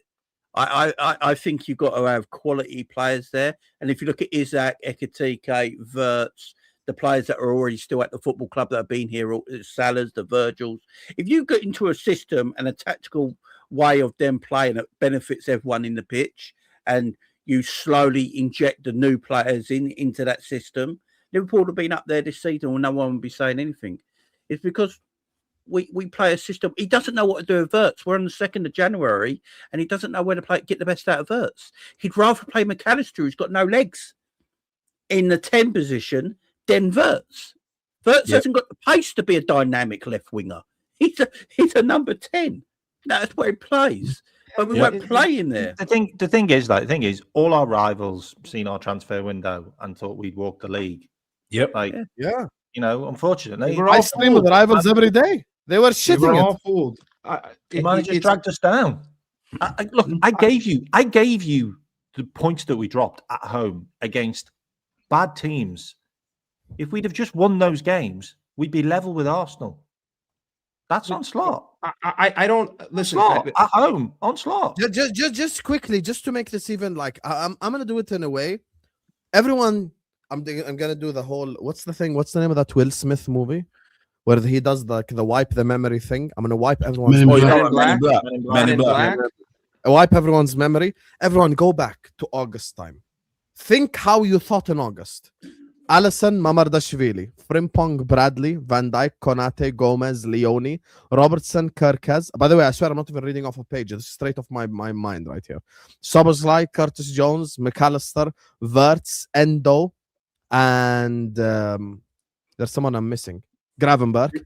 Front three, Salah, Isak, Ekitike, Gakpo, Chiesa, Riogomoa. In August, what are you saying to that squad? You're thinking about it wrong though. Like I don't with this specific super chat. A thought that I had 2 days ago, right, is looking back at the beginning of last season. I know that Jamie said that we were going to win the league, so I'm going to exclude him. But the majority of fans said that I don't think that we're going to win the league. I think that we're going to get the third, right? All of your expectations change because we win the league, even though in the second half of the season, a lot of people were complaining about the football, but you got the results. Every time you drop points, Arsenal dropped points, you kept chugging along. In fact, the game that you lost to Fulham 3-2 was the week before you won the league 5-1 against Tottenham. Then you didn't win another game the rest of the season. Then, right? So now our expectations are changed because we just won the Prem. And then add on to the fact that we spent all of this money. I believe, at least I'm going to speak for myself, and I think that a lot of people are the same, whether they want to admit it or not. I was fooled. I was conned. I foolishly raised my expectations. I foolishly thought that this guy was someone that he wasn't. And it's not about the players. It's about the fact that ultimately, in hindsight, Mohamed Salah had the greatest season in the history of the Premier League, 48 GA. That alone should tell you that he was carrying us on his fucking back. The football at the end of the season was disappointing. The football after you win the Prem, which is when you should be trying new things, right? When the games are no longer consequential, it's experimentation time. You just got embarrassed in all of those. You couldn't even finish the season on a win at home, right? You drew to lift the trophy against Crystal Palace, and we start this season and we just completely changed our expectations. All of a sudden, we said we're going to win the treble, even though just 12 months before, we sat here saying, hey, this is a real transition year. We're going to finish in third. And, I'm happy to admit that I was a fool. And I think that this is ultimately the reality of the situation. Like this, what we are right now is probably what we should have been last season, given expectations. Like, for instance, if we weren't winning the league, I think this is exactly where we thought we would be in August of last year. So, I think that we just got You just got utterly bamboozled. It doesn't have anything to do with the players. The players just added fuel to the fire. For me, Slot ball, sideways, backwards passing, want magic. Yeah, This is true. yeah. Quick for me, summary, Benjamin. Very accurate summary too. Very, very accurate. One question: has Slot put the most expensive side in the Premier League in a position to win? If not, why is he here? Your questions are like this is the question that Because he won me a Prem. You're not allowed to get rid of him. Hughes, He's daddy. speaking of Edwards and Hughes, this is the question I just want to ask Edwards and Hughes. Like, sit down with them in a room and go like, so has he put us in a position to succeed? If your answer is no, why is he still here? exactly. Like, you don't know, we spoke about the emotional connection with the club. I don't even want to praise Callum, but like Callum's shout for the Stevie thing, at least we'll have good vibes from now to the end of the year. Yeah. Like he's gonna have zero tactics. He's just gonna go like, guys, go out there and have fun. We might have a couple of 4-3s, a couple of 3-2s, but guess what? We'll have fun at least. Well, I'll be sat here 2-1 down to Fulham, but in the 85th minute I'll score the equalizer. In the 91st minute I'll score the winner because Gerrard's put all the forwards on or something like. At least it's gonna be a bit of fun. For fuck's sake, this ain't even fun. This ain't even fun. I mean, the thing with the Stevie shout is, I just don't know what would happen to Liverpool if we won the Champions League and Stevie was the interim manager.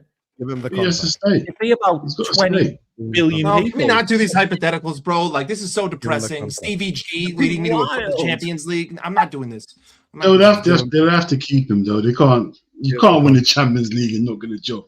Give him the Do contract. you know what's mad? Our season is so dog turd, yeah. But in this same season, we've beaten both Madrid and Inter Milan away. Yeah. And Arsenal at home. Yeah, and Arsenal at home. But we are terrible. It does sort of remind me of the 2005 season, I ain't gonna lie. But the This thing is, unbeaten run is a bigger scam than when Rodgers changed the back three in 14-15. I'll yeah, never forget Roberto Firmino's last game for Brendan Rodgers. Right wing back. at Old Trafford. He played him right wing back. that was Yeah, just wait, Blade hold on. How Roberto dare you disrespect the unbeaten run? How dare you disrespect the unbeaten? We are unbeaten in 8 games. Unbeaten in 8 games. Okay, we're I put unbeaten him in full 8. screen and How he couldn't dare you? forecast himself. How Like, he dare laughed. you? How dare you talk down, guys? We Don't lost even 9 go out off of then, 12. Just let him go. We lost 9 out of 12. All right, I'm grateful for being. Thank you, Arnie Slot, for ending the suffering. Unbeaten in 8. Long may it continue. Let's draw every game from now until the end of the season. Let's do it, Oh big my guys. God. yeah. Hate to Thanks. be that guy, but seeing Wirtz go from deafening atmospheres from Leverkusen ultras to middle-aged men using Here's the thing: the Anfield It's crowd, true. the Anfield You can crowd hear for them in the Slot. ground. You can hear them in the ground. The Anfield crowd for Slot is an issue because the thing is, if Arne Slot loses to hardcore away fans in away games as well, then it is curtains, man. the writing's on the wall, as they say. Fans are the biggest problem. Anfield will always be full because it's the way we are, right? We'll always go to the games, but the problem is, I expect a lot of season ticket holders. Now I can't obviously speak for them, but if I was a season ticket holder at Liverpool, I'd be like, "Yeah, I'm going because it's like you got to brush your teeth in the morning. It's that sort of thing, ain't it?" I already paid for the ticket. You're going, but. Are you excited to go? Are you singing the songs to your mate down Anfield Road? Are you when you get in there? Are you It's excited? just routine. It's just now, isn't it? routine right now, and the thing, these fans are not excited by what they see. They want their heart to pump, like I keep saying. And at the moment, I bet you could put a heart monitor on every person in the crowd, and it'd just be level. I have one. Perfect. I literally It'd be wear a level. heart monitor, and you can see. I could go back to last year and show you what my stress levels were during games, and you can see this year that it's literally like I'm dead. It's just a flat line. There's nothing. There's absolutely Flat nothing. line. There's no ups and downs. I'm dead. Right? Like there's no strain. There's no emotion. I mean, like it'll do metabolic strain. Good Because for it your tracks when it goes up and when it goes super down. So, but last year I would pull on a game and it'd be like 2 hours spent in high stress, and I'd be like, oh, I wonder what those 2 hours were. Guys, when was the last time you watched a Liverpool game and you're literally like this on the edge of your seat? Like, when was the last time? Like you're like that? No exaggeration. Probably I'm watching. I do my own watch songs, but sometimes I watch the Sam's watch songs as well at the same time. I have it on the background, and the Sam's like this. I like when you know. I think the Real Madrid game at home that was a really good game. Okay, Yeah, Leeds was this year. Absolutely peppered their goalkeeper. He was unbelievable in that game. Leeds was boring. Wolves was boring. Spurs was boring. Even Arsenal Brighton, at the home only was entertaining boring. moment was when they subbed Mo on. Inter was boring as fuck. Leeds United 3-3. Whoa. That was a bit entertaining at It was least, but for all annoying. the wrong reasons. Yeah, but that was after we lost. That was after we Sunderland lost the was 6th boring. game. West Ham was So it- boring. none PSV, of it Forest mattered. City. Maybe the only time I would say is maybe Real Madrid at home. Can- November yeah. 4th. Is there any team? Is there a team in the Premier League in mid-table to lower relegation? Yeah. Would you say any of them teams right now are concerned or worried coming to Anfield to play Liverpool? No. No. 3-point Well, lane. Leeds- 3-point Leeds- lane. that's what Anfield all is I say. 3-point lane. And Anfield that's Leeds is the a massive- 3-point the lane. problem. The massive problem, ain't it? It's a massive issue. We And give the away fact points that for it's Massive free. issue. And the Edwards fact that needs you're to leave listening, all and the fact that you're most listening to of the manager, and the manager looks like he's been sleeping in the car park in his Nah, car. you know what the manager is doing. You guys ever watched that TV show Vikings? Yeah. Yeah, so he eating the I mean, mushrooms that Floki is be eating. I star in crazy. it. The Floki must I star in turn Vikings. him mad. He Edwards gone needs to leave also. Most people thought Edwards had hired Klopp. Edwards is a player recruited by using stats and numbers. I'll be honest, and I know this seems like I'm pointing it all towards one person. I don't think Edwards and Hughes have done anything wrong. Like, I think they've given us an unreal summer, if anything. You know, bring back the transfer dopamine. Big up to Havard, who says Liverpool spent 35.41% of the game against Leeds walking, according to Dom Yeah. King. Leeds had Yeah. 30.92%. Yeah, I see that.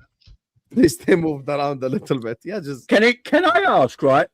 Because I've been saying this for months. Liverpool Saying this don't run, right? Liverpool don't run. We all watch this with our own eyes. Why is everyone tired after an hour?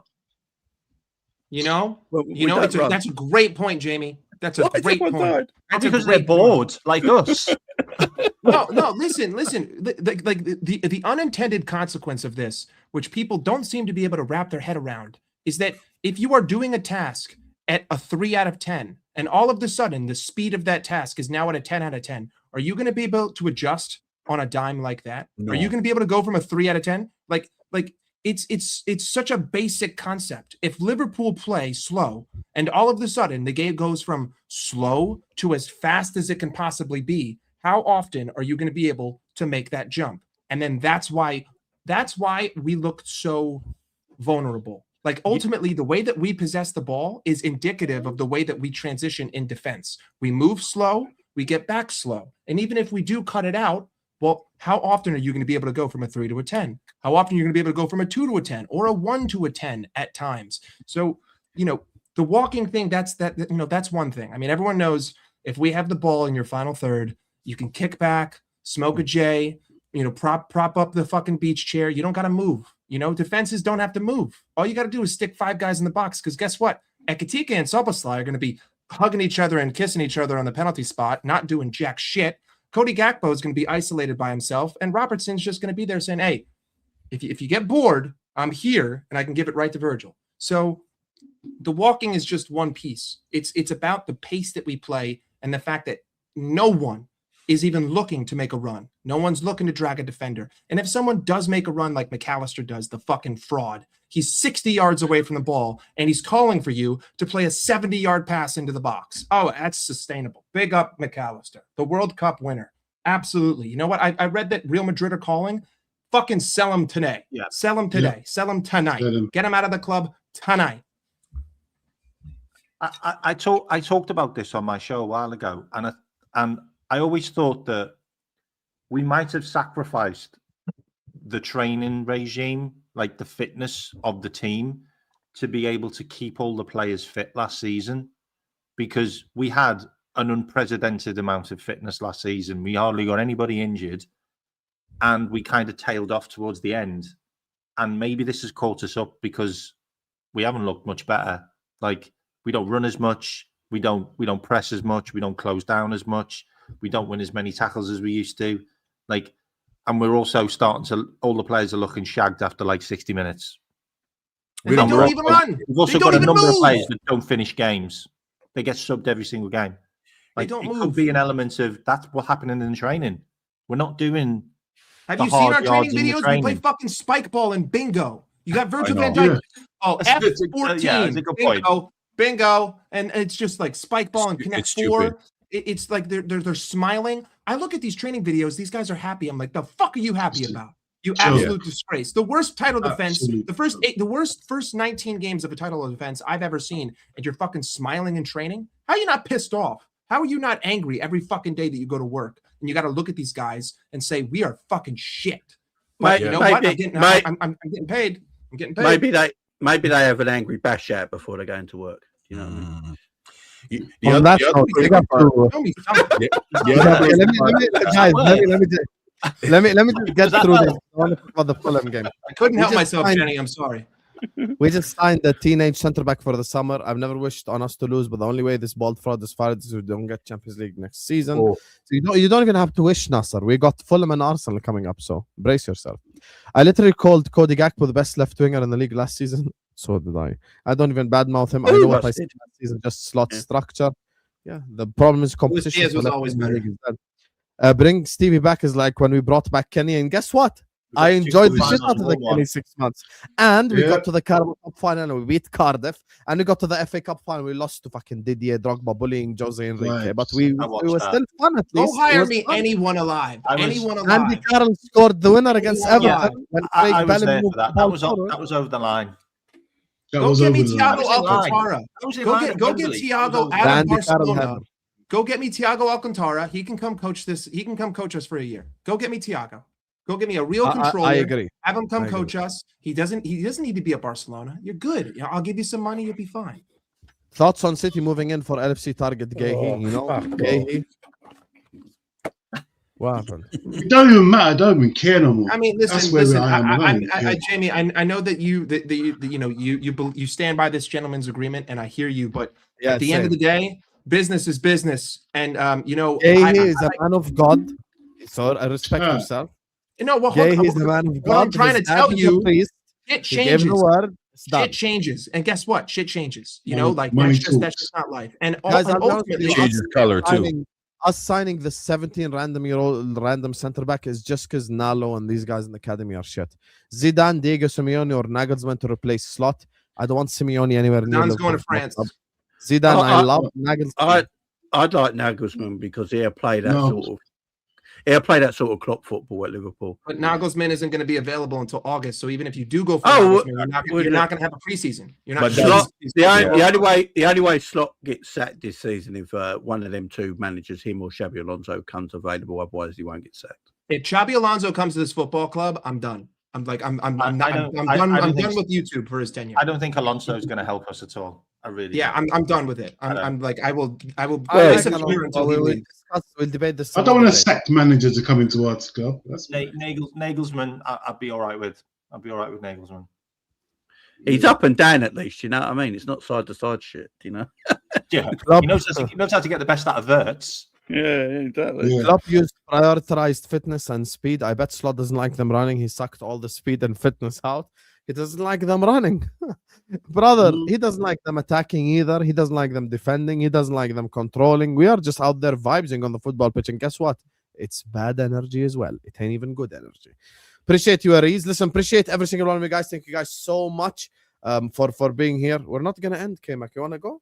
Oh, no, sorry. He's got to finish up with. We haven't even talked about the destroy on Sunday. Sorry, fucking no. This guy's saying goodbye to the people. You gave him somewhere to go. I don't even Listen, want to wake up for the game. I don't even want to wake up. It's at 7 a.m. I want to ask debating Mike not about even Fulham doing quickly, and I'll let him start off the subject. Guys, first of all, we got 900 people in the building. Thank you guys so much. Please hit the like button and subscribe, guys. We are not even at fucking 300 likes. Have some respect. We get Come on, man. Have some manners. Hang on. I wore a boot cap and we're not at 300 likes. Yeah, in the likes. We're all going Yeah, off guys, camera Jamie's and head was hit- hot as hit shit for an hour and 400. a half.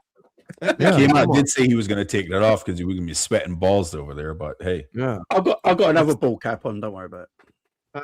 Let's get the likes up and subscribe. Mike, your thoughts on LFC Fulham? Hey, listen, guys. As I said at the beginning of the stream, got to stay positive. 8 games unbeaten. I expect us to hold true to the 9 games unbeaten. 9 games unbeaten.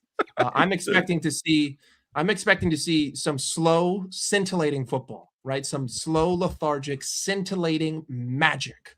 I'm going to look at McAllister doing his best impression of being in a wheelchair. I'm going to look at Engamoa getting 0 minutes. When I get to watch Ekitike do a couple flicks to nobody. When I get to watch Florian Wirtz 60-minute cameo. Hey, 1 goal in 19 games. But in all seriousness, really, really. I'm saying in all slow, seriousness, like everything you just said is not gonna happen. Okay, but I'm more talking about the whole 9 games. Like you said it sarcastically, but everything you said is a possibility. Everything you said. Listen, what you're going to see is very simple. You're going to see the same pragmatic 15 minutes of football to start the game. You're going to see the same lethargic midfield. You're going to see the same donuts. I mean, the one thing I disagreed with you guys on before is width. We try to play with width. The issue is that when we go wide, there's no central support. And then when we go central, there's no wide support. So it's not about which one we pick. It's that we go all in on one of them and we don't actually play football. But regardless, slow, scintillating, exciting, slow football. When it comes to slow football, I'm expecting maybe an individual moment of brilliance out of Frimpong, maybe an individual moment of brilliance out of Ekitike. Let's just pray it doesn't hit the post. Let's pray it goes in the net. I'm expecting 2 big chances at the absolute maximum. I don't know how dangerous Fulham will be because at least we're not giving up clear-cut chances in these past few games. We might start to get on our heels a little bit, but it's not like Brighton where Gomez is missing a wide open net. But yeah, slow, scintillating, protect Arne Slot and his job, hang the players out to dry. I expect the same reaction from the fans. Everyone wants to talk about the players. Ain't no one want to talk about the root cause. You know, like you're blaming you're saying that your leg hurts, but you're ignoring the fact that your femur is sticking out of your leg. That's called a compound fracture, buddy. You might want to go to a doctor. But yeah, slow, scintillating, hoping for a moment of brilliance. Will it come? Well, I don't know. I'm not a betting man. Although my bet last week would have hit. I told you 2 weeks ago, we're not going to have a shot on target in the first 30 minutes. And then in my preview for the Leeds game, I said, we will have a shot on target in the first 15. Not going to make a new bold prediction, even though I am up 2-0. But yeah, I don't think we're going to lose, but if we lose, who cares? Just give me something. Give me give me 15 minutes of a performance and I'll be happy with losing 4-0. As long as I get 15 minutes of good Does football. Mike still believe we can win the league now?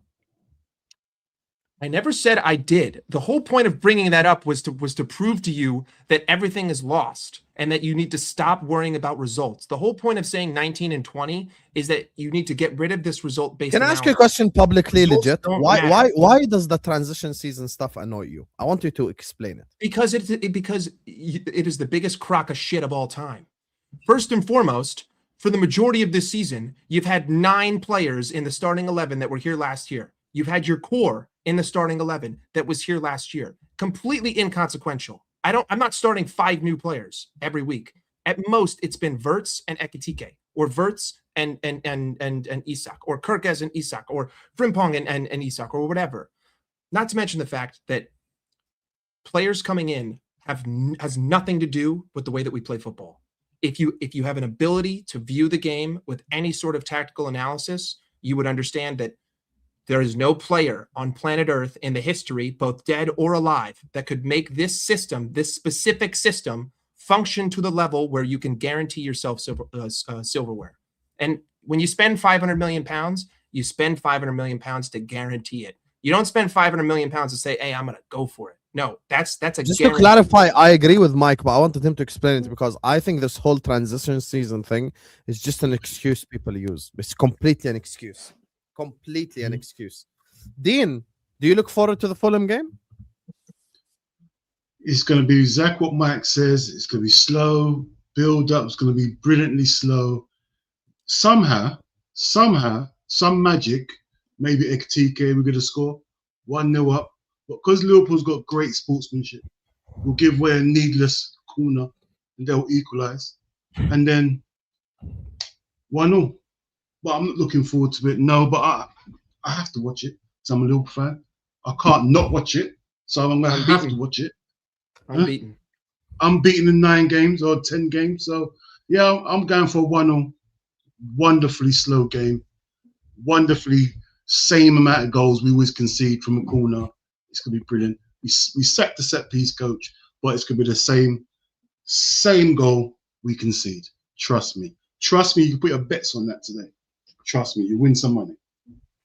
That's what I'm going with. But yeah, not looking forward to it. But yeah, I will watch it regardless. Biggest problem I've got.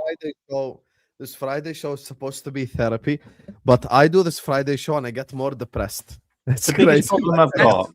Listen, I'm just trying to show you reality. That's all, man. I am in reality. We're in the sewages, Mike. It's done. No, it's worse. It's worse. We're literally in hell, but we refuse to admit that we're there. Actually, it's worse than that. We're in limbo. We're in limbo, and we refuse to accept that we are nowhere, because limbo is no. At least if we were in hell, we would know where we are, and if we were in heaven, we would know where we are. But because we're in limbo, we have no fucking idea where we are, and that's the problem. Mike, that's the problem. Mike, we're in the upside down, and slot is Vecna. Now listen. Stranger Things was booty cheeks, but I hear you. Look, the biggest problem I've Barnes, got I know. K-Mac, let the Barnes go because he's got to go start this show just quickly. Go on, Barnes. Tell me your feelings about Fulham. You've got to do your show after, right? Yeah.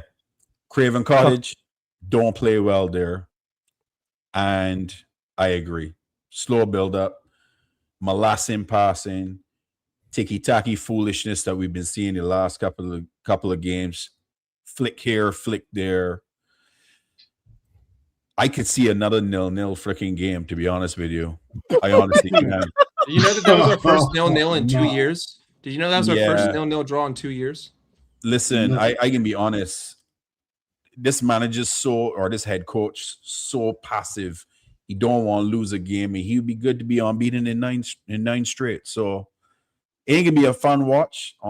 Unfortunately for us guys, we got channels and we got watch-alongs to do. So we're going to have to go through the pain. I may have to drink a rum or two on the stream. At 10 o'clock in the morning. Hey, you know what? Respect. Sunday, 10 o'clock in the morning. I hear you. I respect that, man. Hey, us in the Caribbean, we can start at 7 a.m., man. So if I want to watch what we've been seeing, I might need something to boost up your spirits, and a nice rum is go. So, hey, I could see a 0-0 draw, but Dina, with you, I feel it gonna go 1-1, but a 0-0 will not shock me. To be honest, it will not shock me. Rather 1-0. I'd rather a 1-1. Just let me see a goal, please. When's the last time we won at Craven Cottage? A long time. I can't even think. We lost there last year. Yeah, we lost the year that was Nunes' first game. We didn't win that game when it was what was it, a draw that year? No, did we draw? We won. Draw in Klopp's season. We won in 2019. So we won in 2024. We won 3-1 there. Okay, and then before that was 2019, right, K-Mac? Yeah. Oh, okay. So 2 wins there in the last 7 years. Yeah. Like the last 10 games, it's 2 wins to Fulham, 4 draws, and 4 wins to Liverpool. But the biggest problem I've got is Arnie doesn't make the results better against the teams that he's played, that he's lost or drew with before. Like I see the Fulham just like last season, we got a point. We lost and we drew. Nottingham Forest, we lost and we drew. We've already lost one. Like what's going to happen the next time round? Like Chelsea, we lost and we won. Like we've lost already. Like Crystal Palace, he's been beaten by Crystal Palace repeatedly. Like these teams seem to have the advantage over Arnie. And that's the thing. He's not been able to rectify. He's not been able to get one over these teams when he's been out-tacticked by them last season. And that's my problem. So I think potentially this one could be a draw as well. A lot of confidence in the chat today. No wins. Yeah, Fulham away is not easy. Yeah, I know exactly what Jamie's going to say. They're scoring goals as well. See that one. Jamie's going to go for a win. I know it. Yeah, I'm going 3-1. Explain the there ain't no logic. It's just got to happen eventually. That's it, Jamie. Just be a fan. That's all. Just be a fan. That's it. Oh God, Jamie, man. Fulham, the only thing I say, Fulham obviously are not a full stroke because I believe they've got players that have gone. So I'm yeah, fuck it, 3-1. Let's do it. Come on. I have I don't believe you. I actually usually you used to convince me before. Jamie has been confident. Jamie used to when he this predicts a win, he used to say it's so convincing, like you could feel his soul inside him feels that yes, we're gonna win. He said it in a such nonchalant way that is just 100%. I know he's lying to himself. If I would put him on a lie detecting test, we don't care no more. Beep, 100%. Hey, he's not an enemy of the club. Our passion is disappeared. Wow. What can I say? I don't. Yeah, I want the club to win, obviously, and I'll always say win. I can never not say a win, but if it was 1-1 tomorrow, or we lost 1-0, or Sunday, sorry, if it was 1-1 or we lost 1-0. I wouldn't be shocked. I wouldn't be angry either. I think I'm getting beyond angry now. I'm just getting disappointed. Yeah. I'll take a. I'm not arguing with people anymore. Now, I'm not even arguing with people anymore.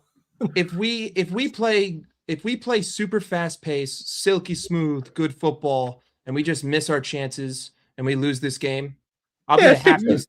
I will be happy. That would be the happiest that I have been all season. If I see silky smooth like fucking Zohan, but I lose, I don't give a shit. I don't care about losing. I don't care about the result. Show me silky smooth, and then whatever happens, happens. If we play horrendous and we beat them 4-0, I will sit here and I will scream from the top of the roofs to sack this fucking fraud. Even if we could win 10-0, if we play like shit, doesn't matter. Doesn't matter. Big up to Harvard. The guy says, here we have 6 of the smartest people around football on YouTube. Thank you, man. What is your separate solution, one each, of Liverpool's problem and how the club can change to become champions again and again? Number one, really good question. Great question. My solution right now is 100% sack Arne Slot. That's the first step. Step one. That's the easy solution. That's the easy Step one, solution. sack Arne Slot. The rest will all come after. Everything else after is actually quite easy. Because guess what? I think, as crazy as it is, I believe if we bring in a manager right now, we could platform this team in a position to at least leave this year with a UCL. Yeah. Because Liverpool have a different aura in the Champions League.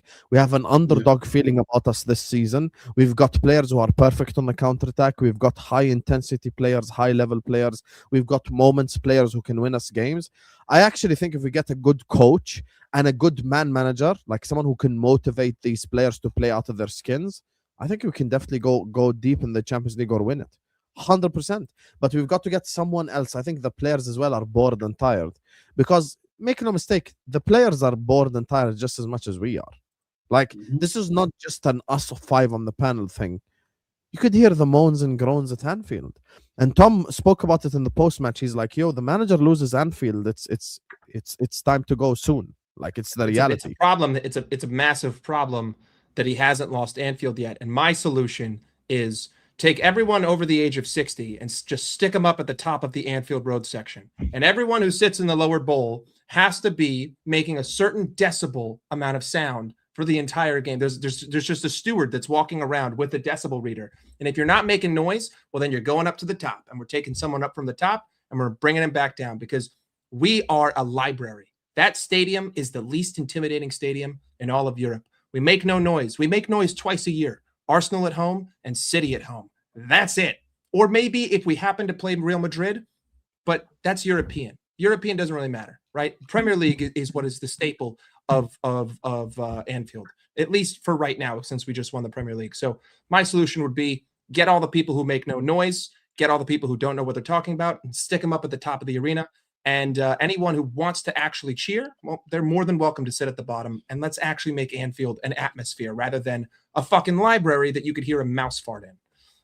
And if we've got anyone in here in the chat who's really good at video editing, someone do a brilliant YouTube video of all the games we've conceded loads of goals and lost, and all of the interviews where Arne Slot has talked out of his ass. Try and get 10 Happy New million Year, people. LFC fans. Prem 2026. Arena. Go on. In America, we call it arena. Just calm down, Go on, guy in the chat. I think what needs to change at Liverpool is the philosophy of the football club. And the philosophy has to be deep down between the academy to the first team. Where that philosophy is this is our style of football, this is how we go play. That takes time, and you need the right manager to put that in place. This manager has no interest in the youth team and the academy and young players coming through. So his philosophy is only ever going beyond the first 11. He doesn't trust his full squad. So you need a change in manager to do that. But his club needs a philosophy again. From the academy all the way to the first team, everyone should know what the style of our play is, the system of our play. We buy players for that in the first team. We buy players for that in the youth setup, where they get built up to play that way when they get passed up into the senior team. But that philosophy takes time. Klopp took time doing it, but he got that into there. Slot's destroyed that philosophy in 18 months. It's plain to see. We've sold all our youth. That youth team, them youth players that won the League Cup under Jurgen Klopp in his last season have all gone. They're not wanted. That philosophy, they're all gone. Yeah, that philosophy's been ripped up, and we have no philosophy at our club no more. It's about philosophies. It's about a manager coming in and taking that and being the heartbeat of this team and going through the whole club, not just the first 11, the whole club. And as I said, that takes time. So you've got to get the right man in for that. And Slot's not the right man for that right now. So changing that and bringing the philosophy back to our football club. Yeah. Well said. Happy New Year, LFC fans. Prem 2026 will be worse than 2025, unfortunately, for you guys. Great show, great panel. I mean, Not very Canadian of you, Vader. As things stand, we haven't really started 2026 off very brightly, have we? At home to Leeds. And you know, the guys on the panel will know this. January is actually low-key usually a shit month for us, results-wise. January is one of the shittest months. January and March, these 2 months, I hate the shit out of January and I hate March from a Liverpool perspective. Like, you get me. And in terms of great show, great panel, thank you, Vader. Thank you for being so positive towards the football club. You fucking loser. Make sure you guys go subscribe to Vader Games. Talent but arrogant can solve the problem but stick to a weaker version of philosophy that Pep dropped. How do we get rid of him? Here's the thing, Aries. Thank you for the super chat. You want to know something? Pep Guardiola looked at his team this season, and even Pep realized that he can't do possession football anymore. So Pep changed Pep's style of play. If Pep Guardiola himself changed the way that they play football, then Arne Slot can change the way that we play football. And I think for me, that's the biggest issue right now. We are sticking to shit principles. It's not that we're sticking to principles that are getting us results. And, you know, games like the Inter Milan game and other games have simply papered over cracks. That's why I was calling out chills earlier on the stream and others. It's not just about chills. Some people in this fan base, as soon as we win a game of football, we look amazing. As soon as we lose a game of football, we look like crap. No, you can win and look like crap, and you can lose and look amazing. These things can coexist. You can literally lose a game of football and still look amazing. You can be attacking. You can lose a certain way. Like you can draw a game of football, look like shit or look good. It's not just results-based analysis. You've got to look at the way that the team performs as a team. And for me, that's where I have the biggest issue, because I think our performances have been dreadful, to say the least. And I'm putting it nicely. Dreadful. Dreadful is me being nice about where we're at right now. So, yeah. Big up to you, Aries. Yeah. Anyway, K-Mac channel is in the description. Go give him a subscribe. Mike Das LFC is in the description. Go give him a subscribe. Famzone TV, man, like Dean, it's in the description. Go give him a subscribe. Liverpool Chats TV, that's Jamie's channel. It was comment section earlier. Him and K-Mac were losing it at the press conference. That was actually hilarious. Go watch it. I was watching it while driving. Go watch it, please. It's actually close to 2K, by the way. Yes, go subscribe over, please, to all the guys on the panel. Like I said, even channels of the guys who aren't in here. You don't have to sub to me. You don't have to sub to me. It's all good. It's all good. Mike, can you stop being a bastard? Like you're Mike, promote yourself. Yeah, promote yourself. Believe in yourself. Listen, I don't need any more people trying to gaslight me in my own chat. All right, because guess what? If you come to my house and you gaslight me, I'm gonna give you the thunder. All right, I'm going to give you the thunder straight in your face. Mike Das went on a crazy run of form for a week. It's Sunday. What do you mean? Liverpool still suck. It's I Monday. streamed for and 30 straight Liverpool still days. suck. I It's did 30 Tuesday. days in a row. Liverpool suck. I just want to read you Mike's titles, yeah, just quickly before we end the stream. This I is did how 30 straight amazing. days. Right? Mike I went Dash on is a full fucking month. legend, yeah?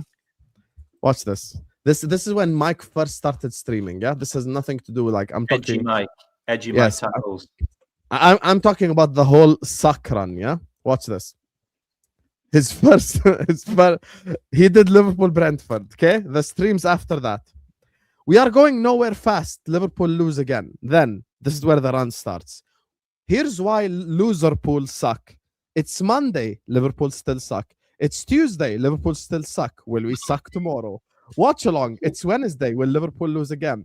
It's Thursday. The kids suck now too. It's Friday. Do we still suck? Yes. Feed James. That was after Redmond. Palace, but Liverpool in hell versus Villa. We didn't suck too much. It's just Liverpool versus Madrid preview. Will we suck? Liverpool don't suck anymore? Question mark. Mike went on a mad run on YouTube for a period of like a week and a half. Like he was fucking elite, and he still is. I sneak into his streams sometimes, and he's always beefing someone in the comment section. He's always fighting someone in the comments. You are such a how can you say that? Stop gaslighting me. And he gets so mad. It's fucking primetime entertainment. All the guys on the panel, you'll see me in their comment section always, man. Appreciate you guys. And we're gonna redirect you over to Beige and Reds TV. Because my guy Barnes is live right now, unpacking the stinky draw versus Leeds and looking forward to Fulham as well. So go over there, go tell him Husam raid. We're gonna redirect to them right now. Like, share, comment, and subscribe. And I'm back tomorrow, inshallah, for Arsenal Bournemouth. Peace out.